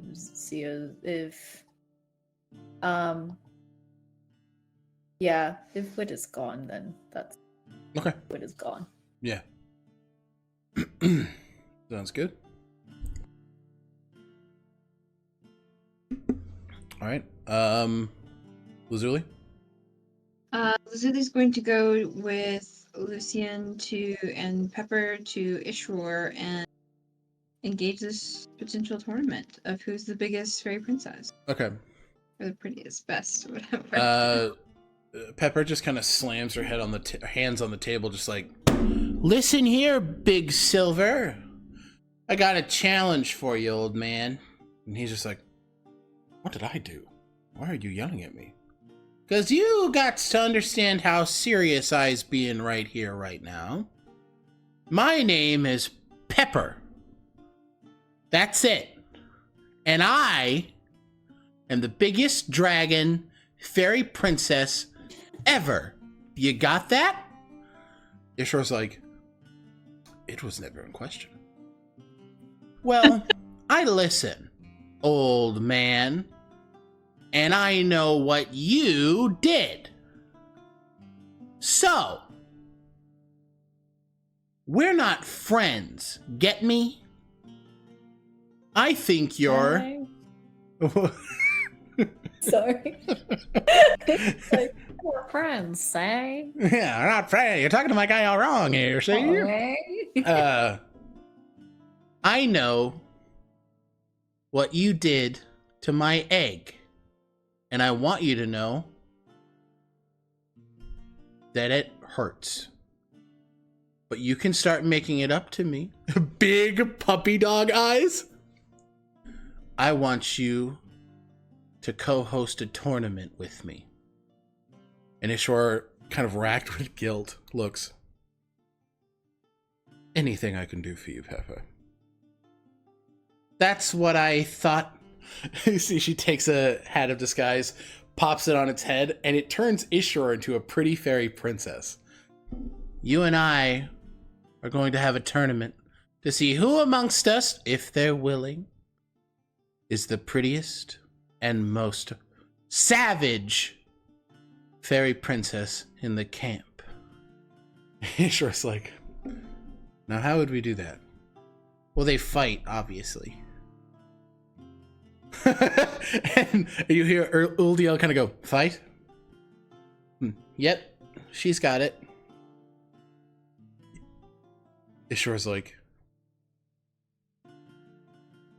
whatever I can do to soothe your plights, I will do, Pepper. Kind of leans over. Go ahead, Lou. He's like nodding, and like the bows and the ribbons on his head, like he's like being incredibly sincere, but like just dolled up, like for the nines. Mm-hmm. Wig. Pepper kind of leans over to Lazuli and Lucian. I knew he'd fold. All right. All right. Announce it, big boy. You see his Pepper jumps over the table and sits directly next to Ishwar. You can only see like the top of her head, but Ishwar's like sitting prim and proper. And Ishwar's like, if anybody would like to take part, apparently we're having a tourney to see who is the... What was it again? The biggest and strongest fairy princess and the prettiest and the coolest in the camp. So if you want to, we're going to have you guys fight for fun. Is that cool? Zio runs over. Zio runs over. Uldiel runs over. Whistle runs over. Lucian runs over. Here. Lazuli's right there. Kaylin's like, I'm good. Thank you, though. I have run from nobility my entire life. I'm not going to stop doing that now. Pepper's like, pussy. What? What? Should I not say that? Sorry, bad word. Okay, hold on. You see, she kind of scrapes her tongue. Got it out of my system. All right, Echinacea. Echinacea will pull Than to like join Kaylin and Lazuli on the sidelines. Okay. Lazuli's in. Sorry. Oh no, Lazuli's in she's the tournament. Okay. Damn. Echinacea, All are right, you in? I think I have to. Okay. Yeah. The Thandaril's like, I will stand here and I will get to know Kaylin a little better. Kaylin's like, Wonderful. That sounds lovely. Good luck. Good luck, everybody. Have fun being princesses. Thandaril's like, Thank you. You're all gorgeous to me. Oh. All right. Now, who wants to make a bracket? Oh my god. Oh, hell yes. How many people are... Yeah, well, start off with you guys, so that's 4. Mhm. Lucian, Uldiel, I think that's it. I think that's 6. It's just us 6, yeah. What So about then- Pepper? No, Pepper and Ishwar are officiating. Understood. What about Durwood or Deidre? Oh, yeah, Durwood and Deirdre are in. That's 8. We'll do that. That's 8. Thank you, David. Inspiration point for remembering the NPCs. Oh, thank you. There's so Oh, many you know. people here. Durwood is like, of course, and Deirdre's like, I'm going to stomp everyone and be the prettiest draconic princess on earth. She flexes her big fucking biceps and is like, you have no idea. Actually scared of her, yeah. All right. So let me. Okay. Okay. How do we want to break this up? do we want to roll, or do you guys want to pick who goes against who above table? Let's go above table for a minute and let's decide. Lucian v. Lazuli. Lucian v. Okay, so I'm gonna write round 1. Ding, ding, ding, ding. Lucian, I got it. Okay, never mind. Okay, who else is going in that round? Should we do Whistle and Uldiel? Yep. Feels like it's telegraphed. Let's do it. Whistle v. Uldiel. Okay. How about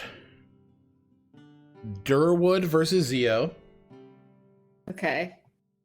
Unless you have a different idea, Zio. That's good by me. And then Deirdre and Echinacea. Oh, okay. Hey, if anyone's got a shot, it's you. Oh, Aasimar v. Aasimar. Aasimar v. Aasimar, Dawn of Justice. Oh, goodness. Those are big biceps. So 1, 2, 3, 4. David, roll me a D4. A D4. A D4. 3. Durwood versus Zio is first. Of course I wasn't prepared, so let me actually. You know what? Let's reuse a map. Fuck it. Why not? Yeah. Oh, anyway. Being fucking flashbang. Jesus Christ, stop! Thank you. All right, group. There we are. It's nighttime. Oh, I remember this feeling. We're on a map. Okay. Wait a minute. I gotta pull up Roll20. I've been defeated on this one before. I've lost on this one. I've lost all ambition. I just want to be the one. The one you love. Okay. All right. I'm just gonna pull the lad on from now. Yeah, there's Durwood. Oh my god, give me a second. I'm No, so you're fine. sorry. Take your time. Please let me in, Roll20. Our What's folks- going on? Let me just check in here. Are folks okay with doing this, or do we not want to? I'm good. Oh, I love this. Okay. Yeah, I love this too. I want to be the prettiest princess. Coming I for don't that think. title. I don't think Zio's gonna go far. Listen, we don't Okay. know. You gotta listen. You took a long rest. You got your full kit. I don't mean too much. Well, no. Listen, Durwood's companion is officiating the fucking party. He can't do shit without her. Mhm. That's crazy. That's half his kit. Playing a handicap match. Can you just have her to fight? No, she's officiating the tournament. But Yeah. he usually uses her, or what? Yeah, he's Yeah, a she's Drake a ranger. He's a Drake Warden Ranger. Mhm. Aw. Oh, But she's a baby. yeah. She's just a baby. Child labor laws. He's not a good guy. Child labor laws. Yeah. I think Zio is. I'm finally in. I'm in. They're in. Go ahead and roll me initiative. Oh yeah. Initiative. Booty actually. That is a 8. Well, Durwood rolled a natural 1. Incredible. So, actually, fuck it up, pussy boss. So Zio, you're up first. You do see as Pepper sort of stands up, and first in the princess tourney of Tolesh, Zio, the Windborn Merino, The Windborn Merino. Wow. and Durwood, my dad. Durwood's like, yep. All right. Best of luck, Zio. We'll see. What the fuck? Zio, you're up. Zio's going to jump into the air as they have their winged boots on. And immediately, Simon's bowblade shoot at Damn. Durwood. Go off. All right, go ahead and make an attack roll. Because I have advantage, I also have my sneak attack damage. Yep. I'm in the air. So that is a... God, it's been a minute since it's only been 2 episodes since we fought, but I'm already like...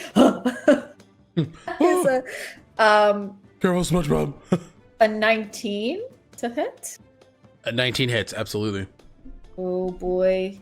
Here we go. Where are my d6s? I have my two d6s for my sneak attack, right? Because it's 2. Where'd you go? Please, no, be kind to me,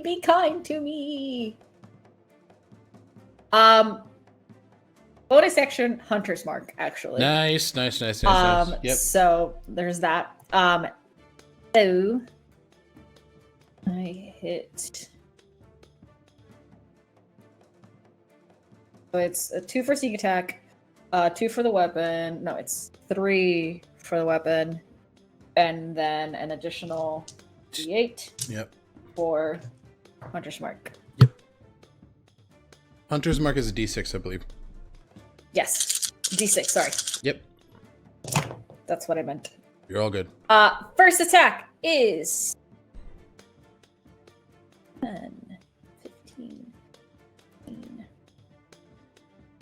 19.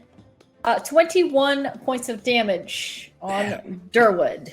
Hefty hit as you see that radiant arrow just explode. That sneak attack damage just being a burst of radiant as he is pushed back 5 feet and just sort of, ow. And then Azio is going to fly off at a safe distance direction with their rest of their movement. I think I went up 10 feet. I'm going to fly 40 feet. Okay. In this direction. Understood. Yeah. So. Cool.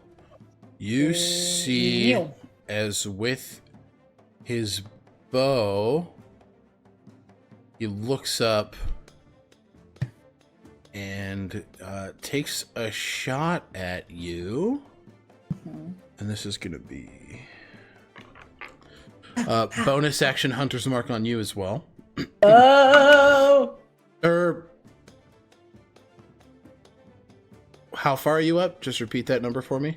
I am 10 feet in the air and then 40 feet away. You're still within range. Okay, that is a non-natural 20. Yeah, that hits. Okay, so you are going to take 10 piercing damage as well as 1 necrotic damage. And Okay. he gets another attack because he is over level 5. 15 does not hit, correct? 15 does not hit. Okay, no. yeah. C hits you in the side, but the second one you just kind of dodge perfectly out of the way. All right. Nice, Yes. elite, done. Zio, you're up. God, let me see. There's so much. I am going to... I'm checking real quick.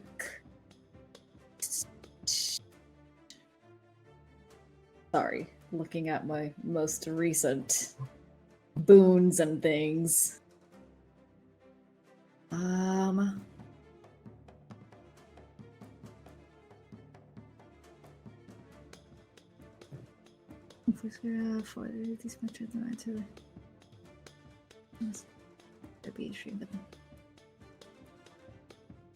So the when someone is restrained, they can still use their like attack, right? They just can't move.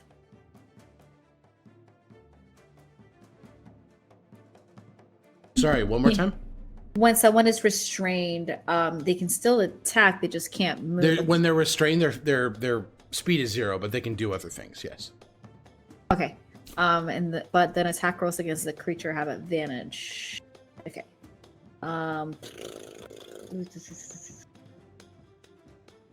Yeah. Theo is going to.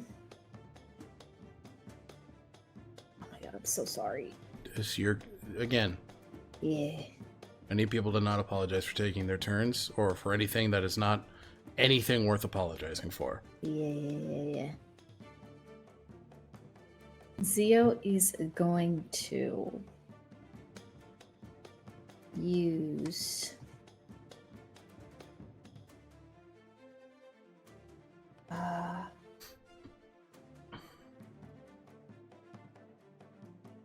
I think Zio's just gonna attack. I'm gonna attack right now just to attack because I feel like I'm overthinking a lot. They're just going to fly in this direction. Okay. A little bit farther away. I'm gonna say here, yeah. They're essentially like circling, and they're gonna go ahead and attack again. And again, You sneak attack. It's a new Sneak turn. attack. Yeah. Mm-hmm. And you're in the air, baby. Yeah, that definitely hits. The advantage was 14 on the die plus Oh yeah. 12. So Yep. and then, ooh, and 2. Oh, this is fun. I got 2 5s, 2 6, and 2 3s. 28 points of damage. Jesus. All right. Durwood's bloodied. Mm-hmm. And let me just roll. He drops concentration on Hunter's Mark with a natural 1. Okay. And then I am going to use where am I? I am going to use a sorcery point to let me see. Chill touch. Okay. Durwood. It's 120 feet range Go for it. from where I'm at, so I should be able to. Yep. So that's not advantage because it's just a spell. Mhm. 7 plus 12. So that's no. What am I talking about? Not 12. That's the bow blade. No. This doesn't hit. It's a 7 plus 4. So that's an 11. Yeah, no, that does not hit. That's fine. All right. That's okay. Yeah. He is going to rinse and repeat. Just going to roll these at once. That is a miss, and that one is a 22 to hit. This is just a normal bow strike for 12 points of piercing damage. 12 And he points. is going to move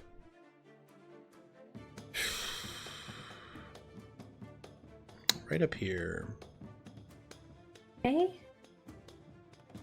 All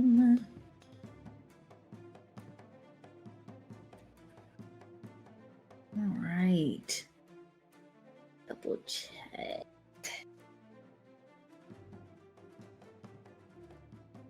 Zio is going to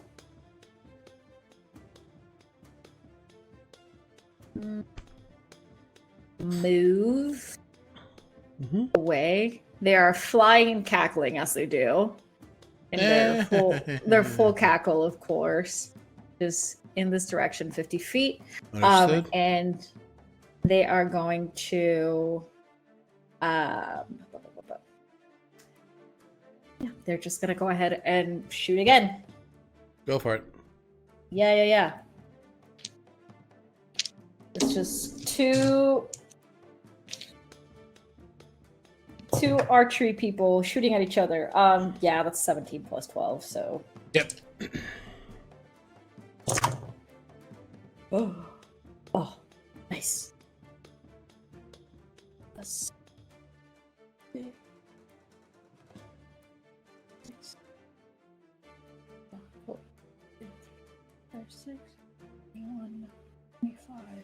29 points of damage.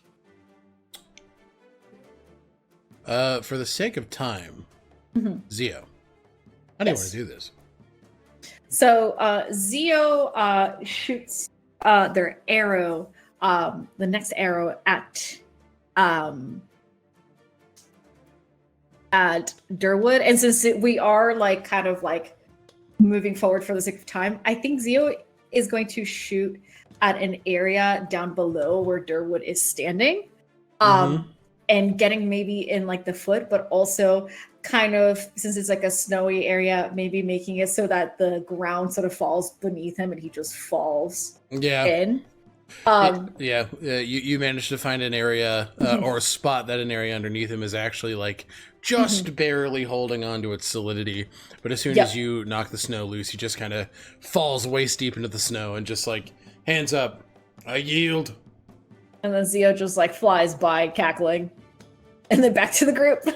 Ishror, first round winner, Zio, what did you say? Windborn Marino! Moving on to round 2. All right.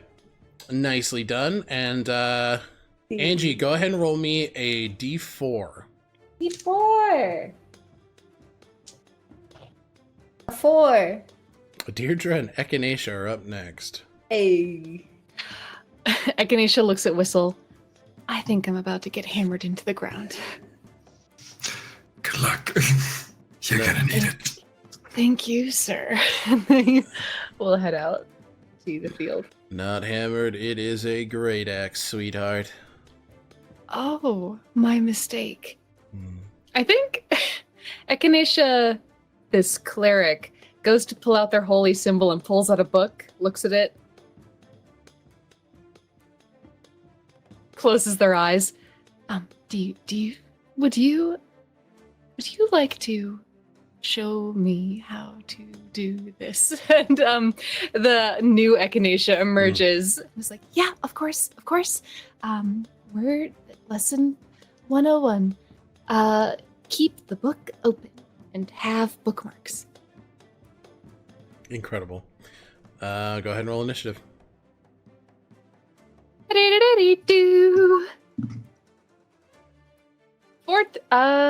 15. 15, Deirdre.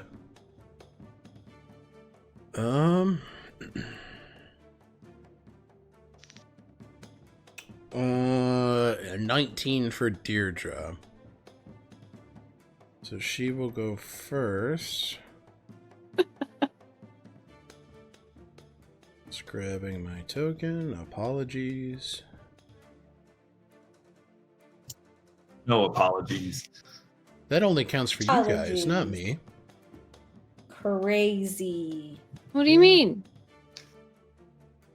Whistle's gonna lean over to Oldiel and say, 2 rounds.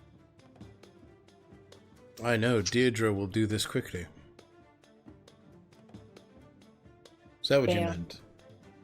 yeah. No, basically betting 2 rounds. Deal. Shakes her hand. Deirdre is going to bonus action rage. Oh. So she's a barbarian. I thought she was a cleric. No. So you see she sort of stomps her foot as these draconic horns grow from her head. Her Aasimar crown just sort of spirals out into 2 draconic wings at her back as she twirls a halberd in her arms. My turn. And yes, indeed. She moves in to hit. All right. That is a 24 to hit. That hits. No reactions? Oh, I thought you were going to roll damage. Yeah, they defensive dome. Okay, so for the defensive dome, it is 13 points of damage. Cool. The wizard is giving the cleric lessons like, okay, so when something really big tries to hit us, they flip to defensive dome, and this ball of fire bursts out to halo them.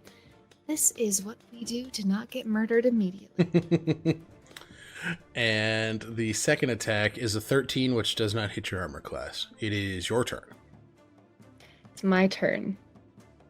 Where's she on the map? Right there. Right in front of you. She has to get close. That makes sense. Echinacea is going to.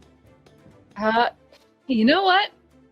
This will be kind of funny, even if it doesn't work. They're gonna cast Disarm on that fucking great axe. Give me an attack roll. 19 plus. Why is it plus 15? Because that is your melee spell attack modifier. I haven't made a melee spell attack. I haven't made a spell attack in a long time. So that's 19 plus 15 is 20. No, 30. 34. Jesus Christ. This is the first time you successfully cast a spell. Flavor it for us. As you rip the halberd from her fucking hands. The great thing is that they don't rip it from her hands. They flip to the page and they're like, okay, this has never worked. But what we're going to do, and you can see their fingers kind of weaving spellcraft, and a miniature great axe is like glowing in their hand. And if we do this right, and then there's all of a sudden the great axe in their hand. Yes, that. And then they fly upwards. Okay, sounds good. You make your way upwards. Incredible. 30 feet. Deirdre is going to use her bonus action to Celestial Revelation for Radiant Soul, where the 2 draconic wings sprout or attach to her back, and she flies up 30 feet to meet you, and she will make 2 unarmed strikes.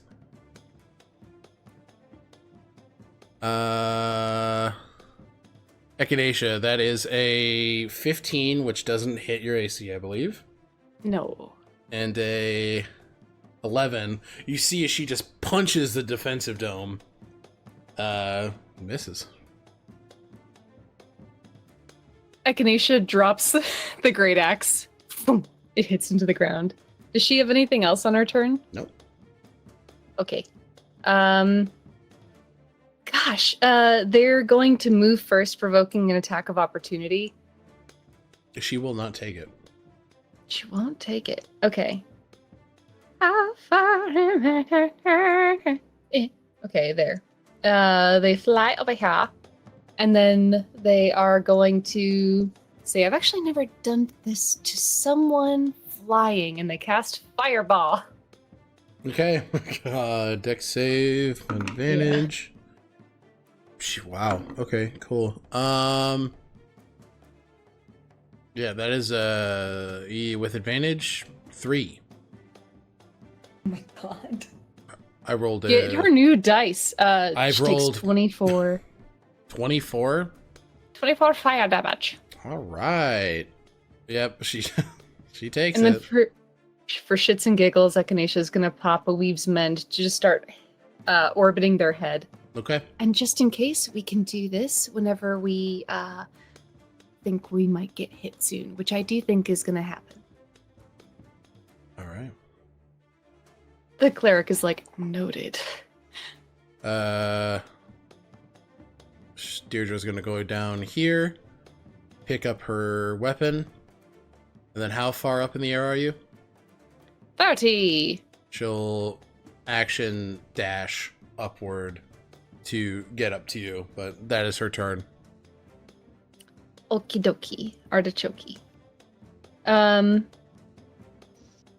They kind of smile at the cleric and say, do you want to try one that you've done before? And they cast Guiding Bolt. Oof, shit. Okay, go ahead. 13! Are you rolling Plus 15. with disadvantage because of the range? Nope. The second one was a nat 20, so Jesus 13 Christ. plus Okay, 15, so 28. Yeah, yeah, it hits.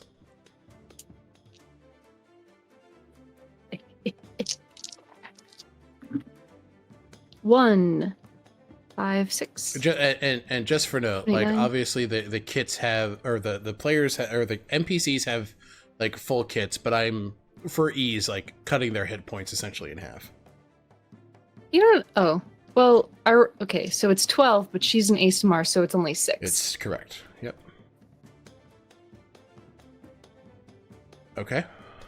Yeah. She takes it. Any movement? No, they're not going to give her an extra attack Okay. on this round. She will, on this turn, get her attack with her halberd. 18 to hit. Meets it, beats it. I'll shield. Yeah. And we can do this. The cleric is like, I never had that. They're like very excited. And the next one's a 30. That fucking hits. Damage is 15. So 15 to the defensive dome. Yeah. That's her turn. She just sort of leans down. Oh, this is fun. Yes it is. Yes, it is fun. Never done this either in the air, and they thunderstep. 90 feet away. Christ. I need her All right. to make that save. Dex. What kind of save are you? Or con. Probably.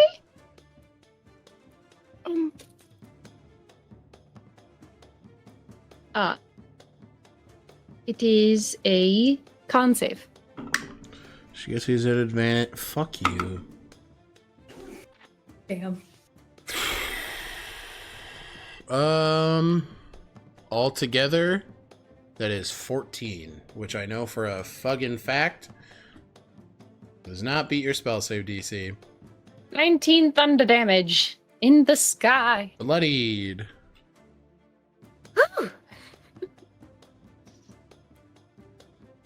You're Phil, muted, David. Your scream was not heard. That's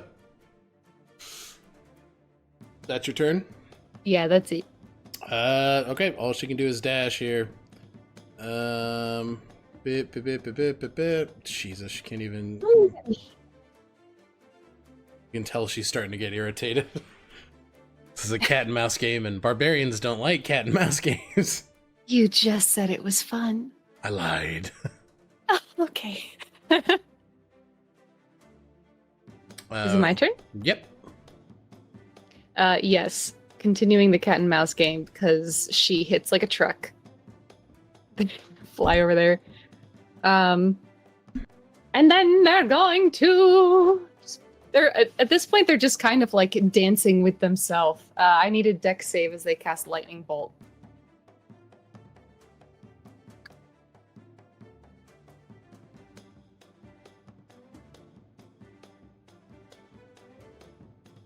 Are you muted?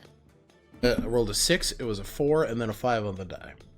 She takes 38 lightning damage. Echinacea, how would you like to do this? Just the cleric and the wizard sort of merge for a moment, and Echinacea feels something knit back together as both of them, both selves, feel capable, and in that moment there is a singular self. Inspiration point. As this lightning bolt blasts through, you see the wings sort of dissipate for a moment as Deirdre falls and just hits the snow, this big tuft, and she just kind of sits up. Nice work, Angel Doctor. I have not had my ass kicked like that in a right long time. And trust me, Durwood's tried. I was a bit of a bully. Oh, no. Thank you for the match. You. Impressive. I would hate to face you in combat. Luckily, Again. I fight by your side. Yes. Stands up. Pepper is like, and the winner! Echinacea Lazuli sibling. That's me. To round 3. What? Round 2! All right. Button, roll me a d6, actually.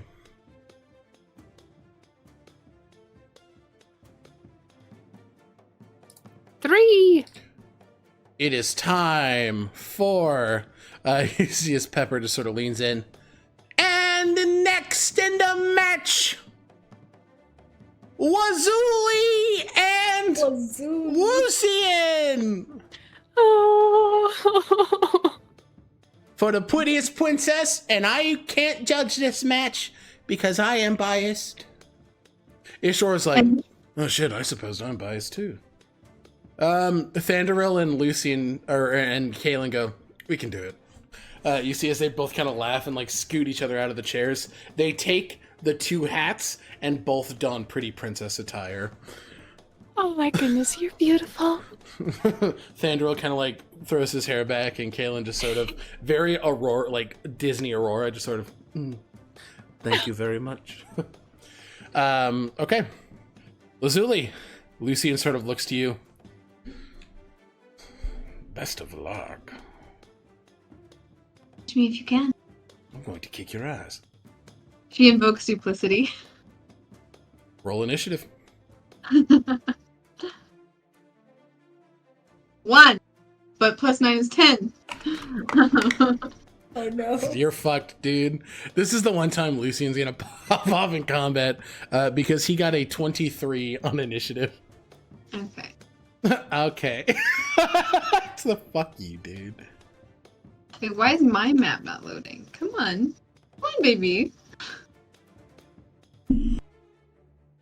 Oh, funny.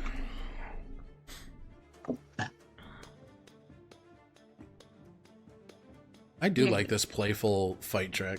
It's a good one. Very rompous. And party, you guys, man, you hit level 17 tonight. Isn't that crazy? Crazy. Amazing. Yo, Can you you make said it. That doesn't make it true. If everything I said was true, never mind, I can't say that. Okay, yeah, there's 2 of me. Say it out loud. No, a vampire. Are you on the? Oh, there. Yeah, there are 2 of you. Okay, you invoke duplicity. I'll allow it, even though it was technically Lucian's turns first. You cheeky bugger. But he's gonna go into an attack, and for good measure, Green Flame Blade. So Lazuli, listen, it assures this is a 24 to hit. Okay. And so, for Invoke Duplicity, do I need to roll which one he hits? Is it like Blur in that instance? Let me see. Invoke duplicity. Scrub! Pop, pop, pop! I don't know. Huh? Where did that come from? I don't know. Deep in your psyche. Scrub! Pop, pop! It looks like Lou gets advantage on attack rolls against a creature so long as the illusion is within 5 feet of the target. Yes. Okay, but yeah, because I'm not seeing any language for like it is harder for targets to hit Lazuli. But it is. What's the health of it? Like, does it just if you hit me, you can hurt me with both of them, or? No, I think no. pure illusion. So I Yeah. think if you summon it initially, I think that Lucian would have to just pick one, right? Like, I Yeah. don't know if it would be clear. Can you? But I think upon hitting it, you you would tell know it's what illusion. Can you ping which one is you and which one? Because I designated this one. So can you tell me which one is real Lazuli and which one is a duplicate? Above table? Yes. Yeah, the left one. That's not. So this is duplicate Lazuli. Yeah. Okay, so he does hit you. So a 24 to hit you, Lazuli. Okay. And that hits? Yeah. No light work, no reaction. All right. That is that is 12 piercing damage as he. Oh, actually. No, this is a melee attack, but he is using a cantrip to hit the duplicate. But the duplicate doesn't take any damage because it's a duplicate. But it lets him know which one is the illusion. So he just says, "Ah, there you are," and it is your turn. She's going to Misty Step and then also move the duplicate. So again, like at the same time to kind of like try to make it feel like it's another switcheroo. You'll have to give. What I will say is you'll have to give me a sleight of hand check, because you've taken damage. The duplicate is not, and Lucian knows where he hit you. So this is just to see if you're successful in tricking him. Okay, got it. So Bless sleight of you. hand. Yep.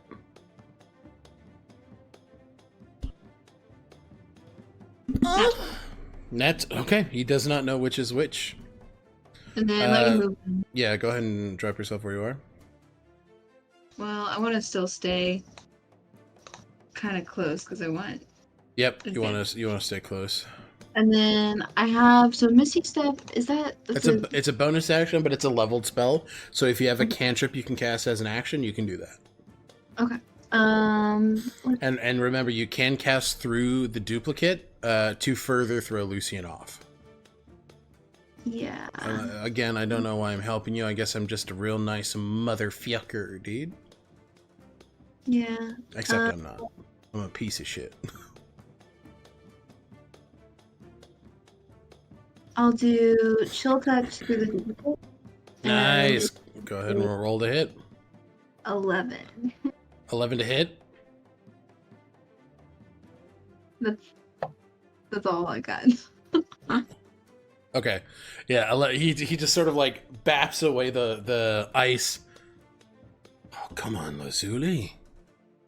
Pull the gun out. Shoot me, I dare you. You won't, fucking coward. And he... Shoot him! Yeah, shoot him. With the gun. He's so The guy! mean. Shoot him! Angie's like, he's so mean. Meanwhile, they're like... It's so mean. giggling, kicking their fucking feet. He's going to rinse and repeat, but he is going to hit the duplicate with his rapier strike, and he is going to do green flame blade. So the duplicate obviously doesn't get hit, but with the green flame blade, Lazuli, does a 17 hit you? Not with a reaction, no. With a reaction? Like my Ishwar's protective wings. Are you okay? So you all right? So you, It's like I have a 16 armor class, but I can react and protect myself. okay?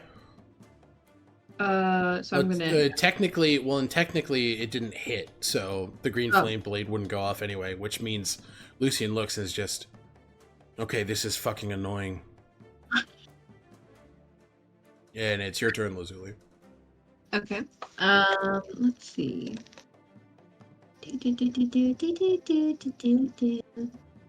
Fire all my spells meant to look like fireworks.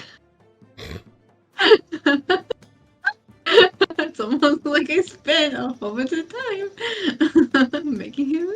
Are you gonna blow Lucian up? No.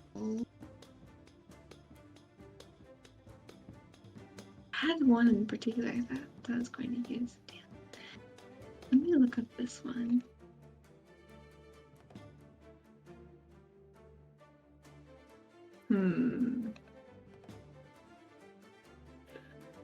That's cruel. I'm going to drop my concentration because I think I have to. Oh, it's annoying? Well, how about this? And I'm going to reduce Lucian. Fuck. He has to make a save, correct? Yeah, it's a Constitution save. 18. 5 on the dice. He gets. You guys see as Lucian shrinks to about 1/8 of his size, and he's like, "What? Wait!" Let's say 1/4 of his size. 1/4. It's still pretty fucking small. Yeah. Only nose be itty bitty. What do you mean? This is fucking ridiculous. Stop it! Hey! Oh, it's actually it's halved in all dimensions. So yeah, he's just Still, whatever. I like making him as tiny as I want to. I think it's funny. Yeah. And it doesn't actually change anything mechanically. He's still a small creature. It's the Viper's handheld gambit. Fuck you! And then let's see. That And was then your- I'll use magic hand and like pick him up. He just says, if you don't put me down, I'm going to. But you are holding him? And with magic hand. Fine. He is going to cast Firebolt at you. At me or the magic hand? At you. Okay. You can do that from 21 to hit. 21. And you've already used your reaction. That was in my last. It's not the start of your next turn, though. Oh, this is a reaction? It's a new round. No. It's a new round. It is not the start of your turn, so you don't get your reactions back. You don't get your reactions back until the start of your following turn. Oh, okay. Right. And you, Lazuli, take 17 fire damage, and Lucian is going to Arcane Assassin here. Which means that's going to be 5d8 additional fire damage. Is there a rules question?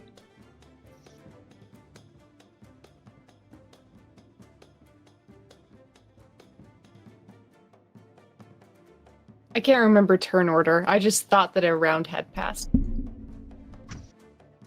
Lazuli had done that on Lucian's last turn. Right, so that would mean It's not the start of her turn yet. Because don't reactions come back at the start of your next turn in the following round? That would mean you couldn't react every other in between? Or No. 1 second. Well, I'm confused because she reacted to him. This is the same round? No. Then wouldn't Last round. she has had a turn in between? Correct. Yeah, she's had a turn in between, so she does have her reactions back. Okay, then you do. So does that miss? Or do you... Because it would be a 24. Or, sorry, a 21.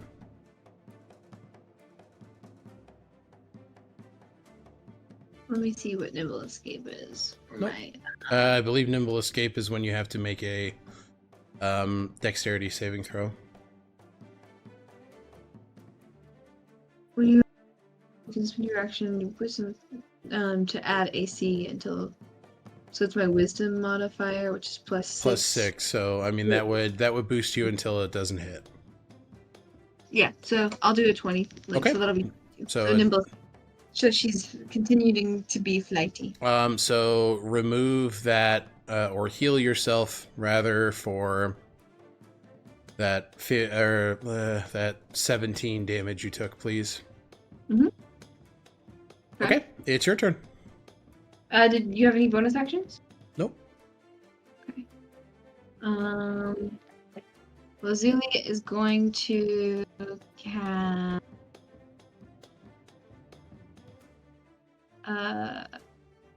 Let's see. Cloak of Shadows, and she's going to become invisible. And just giggle. Well, giggle and then become invisible, and then sneakily move behind Lucian. Like, if I don't know where, but like. Lou, I'm gonna give you the leg up here because you've kept Lucian on the ropes. Okay. He is currently small. How do you want to do this? Oh yeah, sorry, I know it's taking a little bit. Yeah, I'm not you're doing. fine. It's just no one's done like any damage, so. Sorry, I thought it would be fun and cute and flavorful. No. Cat. It absolutely is. I'm not saying that it isn't. I'm also just trying to be respectful. I just of the also time. yeah, you're right.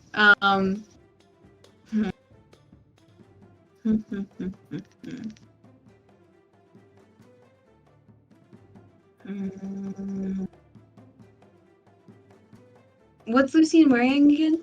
He's a big fucking gold bat right now. But any other small accessories? He has a sash around his waist, for sure. So that's one that. Field of sash, kind of like a we're playing the like, what is it? The game where you're stealing the ribbon on each other. There's a Capture name. the like, flag. Capture the flag. Like she's captured the flag. So she'll try to sneak up and capture the flag off, like the sash off of Yeah, Lucian. you're invisible, easily able to yoink it, no problem. Mhm. I got you. I fucking yield. Kaelin just sort of. And the winner is the best actual fairy we know, Lazuli Esther Belrose. Everybody She just sort of doesn't applause. Mhm. Lucien just yoinks his fucking thing back, puts it around his waist, and says, fucking nice job or whatever. And he fucks off because he's a sore loser. Drink. Fine. Hey, Lazuli! Thank you. And last but certainly not least, David, Whistle, and Uldiel are up. You see As it. they're kind of walking out, yeah. Please, you go first. I'm looking forward to this. I've learned a few things since we last trained. I am looking to see if you wield the Wind Wraith with honor. Flips it in his hand as he sets up. Roll initiative, please. You got it. Let's go. Uldiel got a 12. I rolled a 12, but I got a plus 10 for 22. Whistle, you're first. Yay! All right. First things first. Whistle is going to. Is Uldiel wearing armor? At this point, she is not. No, she's in party mode. So, she is. Yeah. I'm gonna say Whistle's in party mode as well. Hang on, let me just easy one click. I can take this off. Keep it on. Nah, it's good. It's good. Easy one click. Boom, done. Okay. Then yeah, Whistle's going to flip the Wind Wraith in his arms and say, All right, Nikolai, let's show her what we know. and going to throw Wind Wraith. All right. at- You just go ahead and make a ranged weapon attack. Alrighty. So I did mention that Whistle was drunk, so disadvantage, right? Nope. It's been a No. while, so you're fine. Cool. That's a natural 1, so that's a miss. That is a miss. Come back for a second attack. Go for it. That's 8 plus 7 for 15. 15 hits. Ooh, okay. Then that's going to be 7 plus 25 damage, 25 slashing damage. Bloodied. All right. And then action surge. Great. And I think like after like the first 2 strikes, the first one kind of goes wide. The weapon blips back as she turns around and hits again, and then Whistle's going to close the distance and going to take for 2 strikes, going melee this time.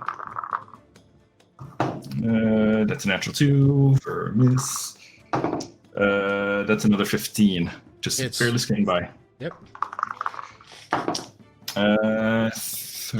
3 plus 18 for 21. Damage. 21 damage, yeah. Nearly done. Okay. She's still up. Still up. Then, yeah. Gonna, call it there for this round. She just kind of looks. Well, I'm sorry I said what I said, but I may be from the Winter Court, but I've learned a bit from my charge. I need you to make a dexterity saving throw as you see a circle of flame in a 10-foot radius just. Circle of flame. I'll just do something real quick. That is a 15 total As on a dex. failure, as she casts Flame Strike. Ouch. Whistle, you're going to take 15 points of fire damage. Reaction elemental resistance through the prelude. And then you're going to take an additional 4d6 of radiant damage as well. Okay, so the fires have to... So 7. And then 19 radiant damage. 26 total. Yep. 26 total. And then she is going to use her bonus action. Say it, you bitch.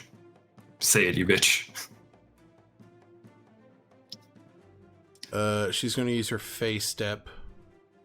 It's the same goddamn thing. Whistle rages at Thandoril. I didn't do anything.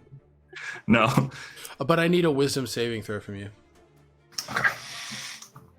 As she lands right in front of you, actually.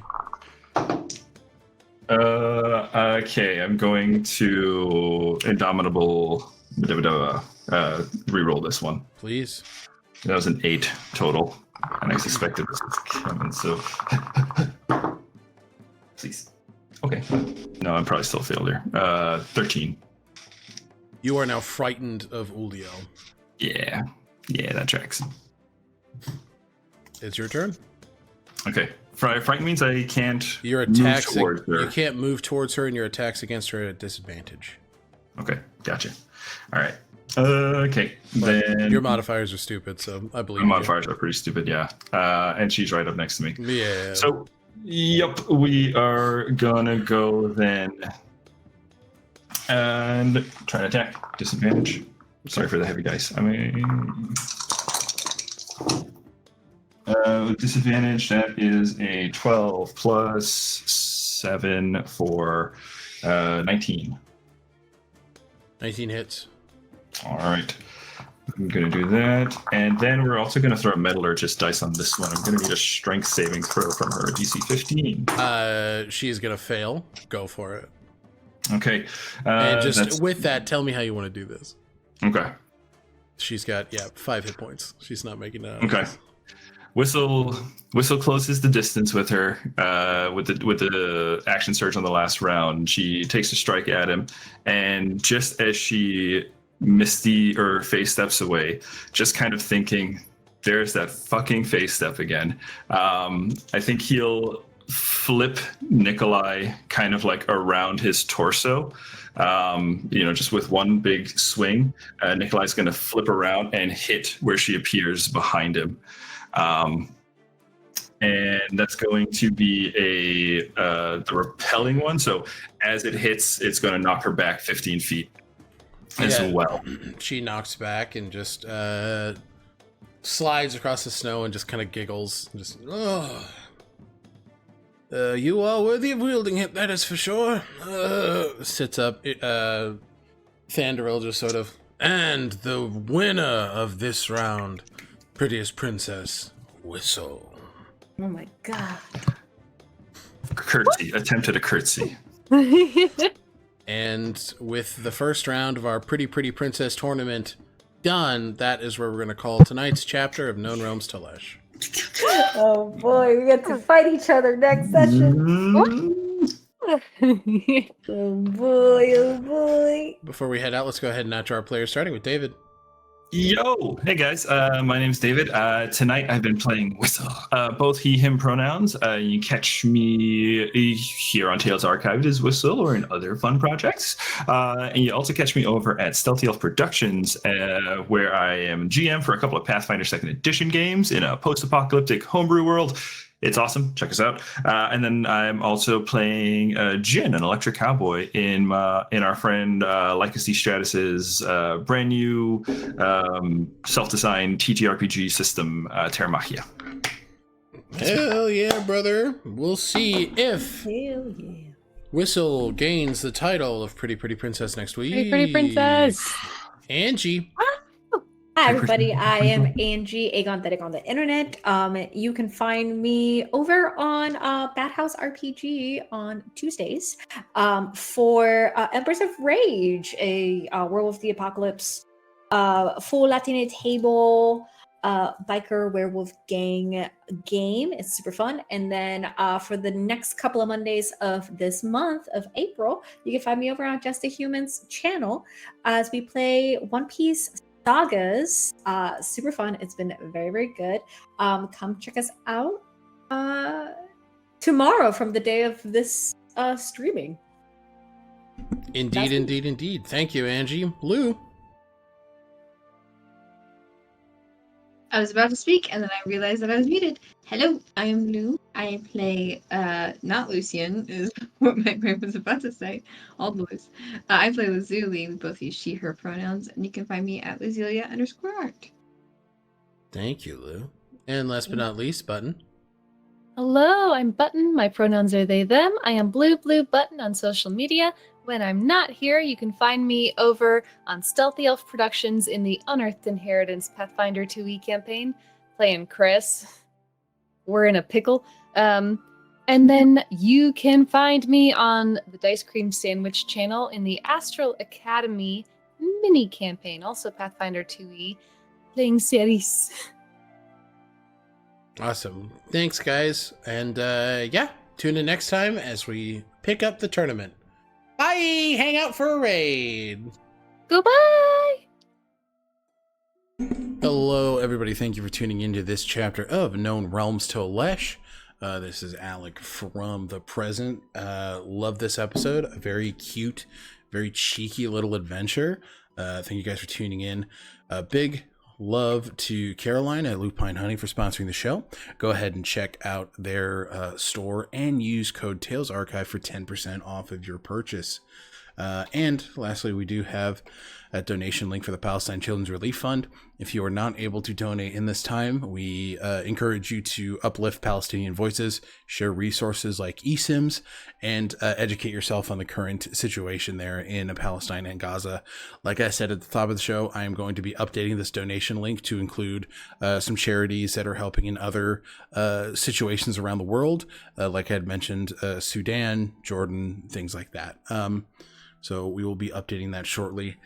Hang on for a raid. We are going to be throwing you guys over to I'm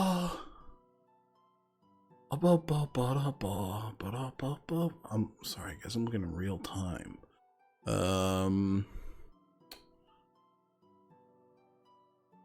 We are going to throw you guys over to some friends playing D&D over at ADHD Adventures. So hang on tight, and we will see you guys. We'll see you guys this coming Sunday for Chapter 64. Bye.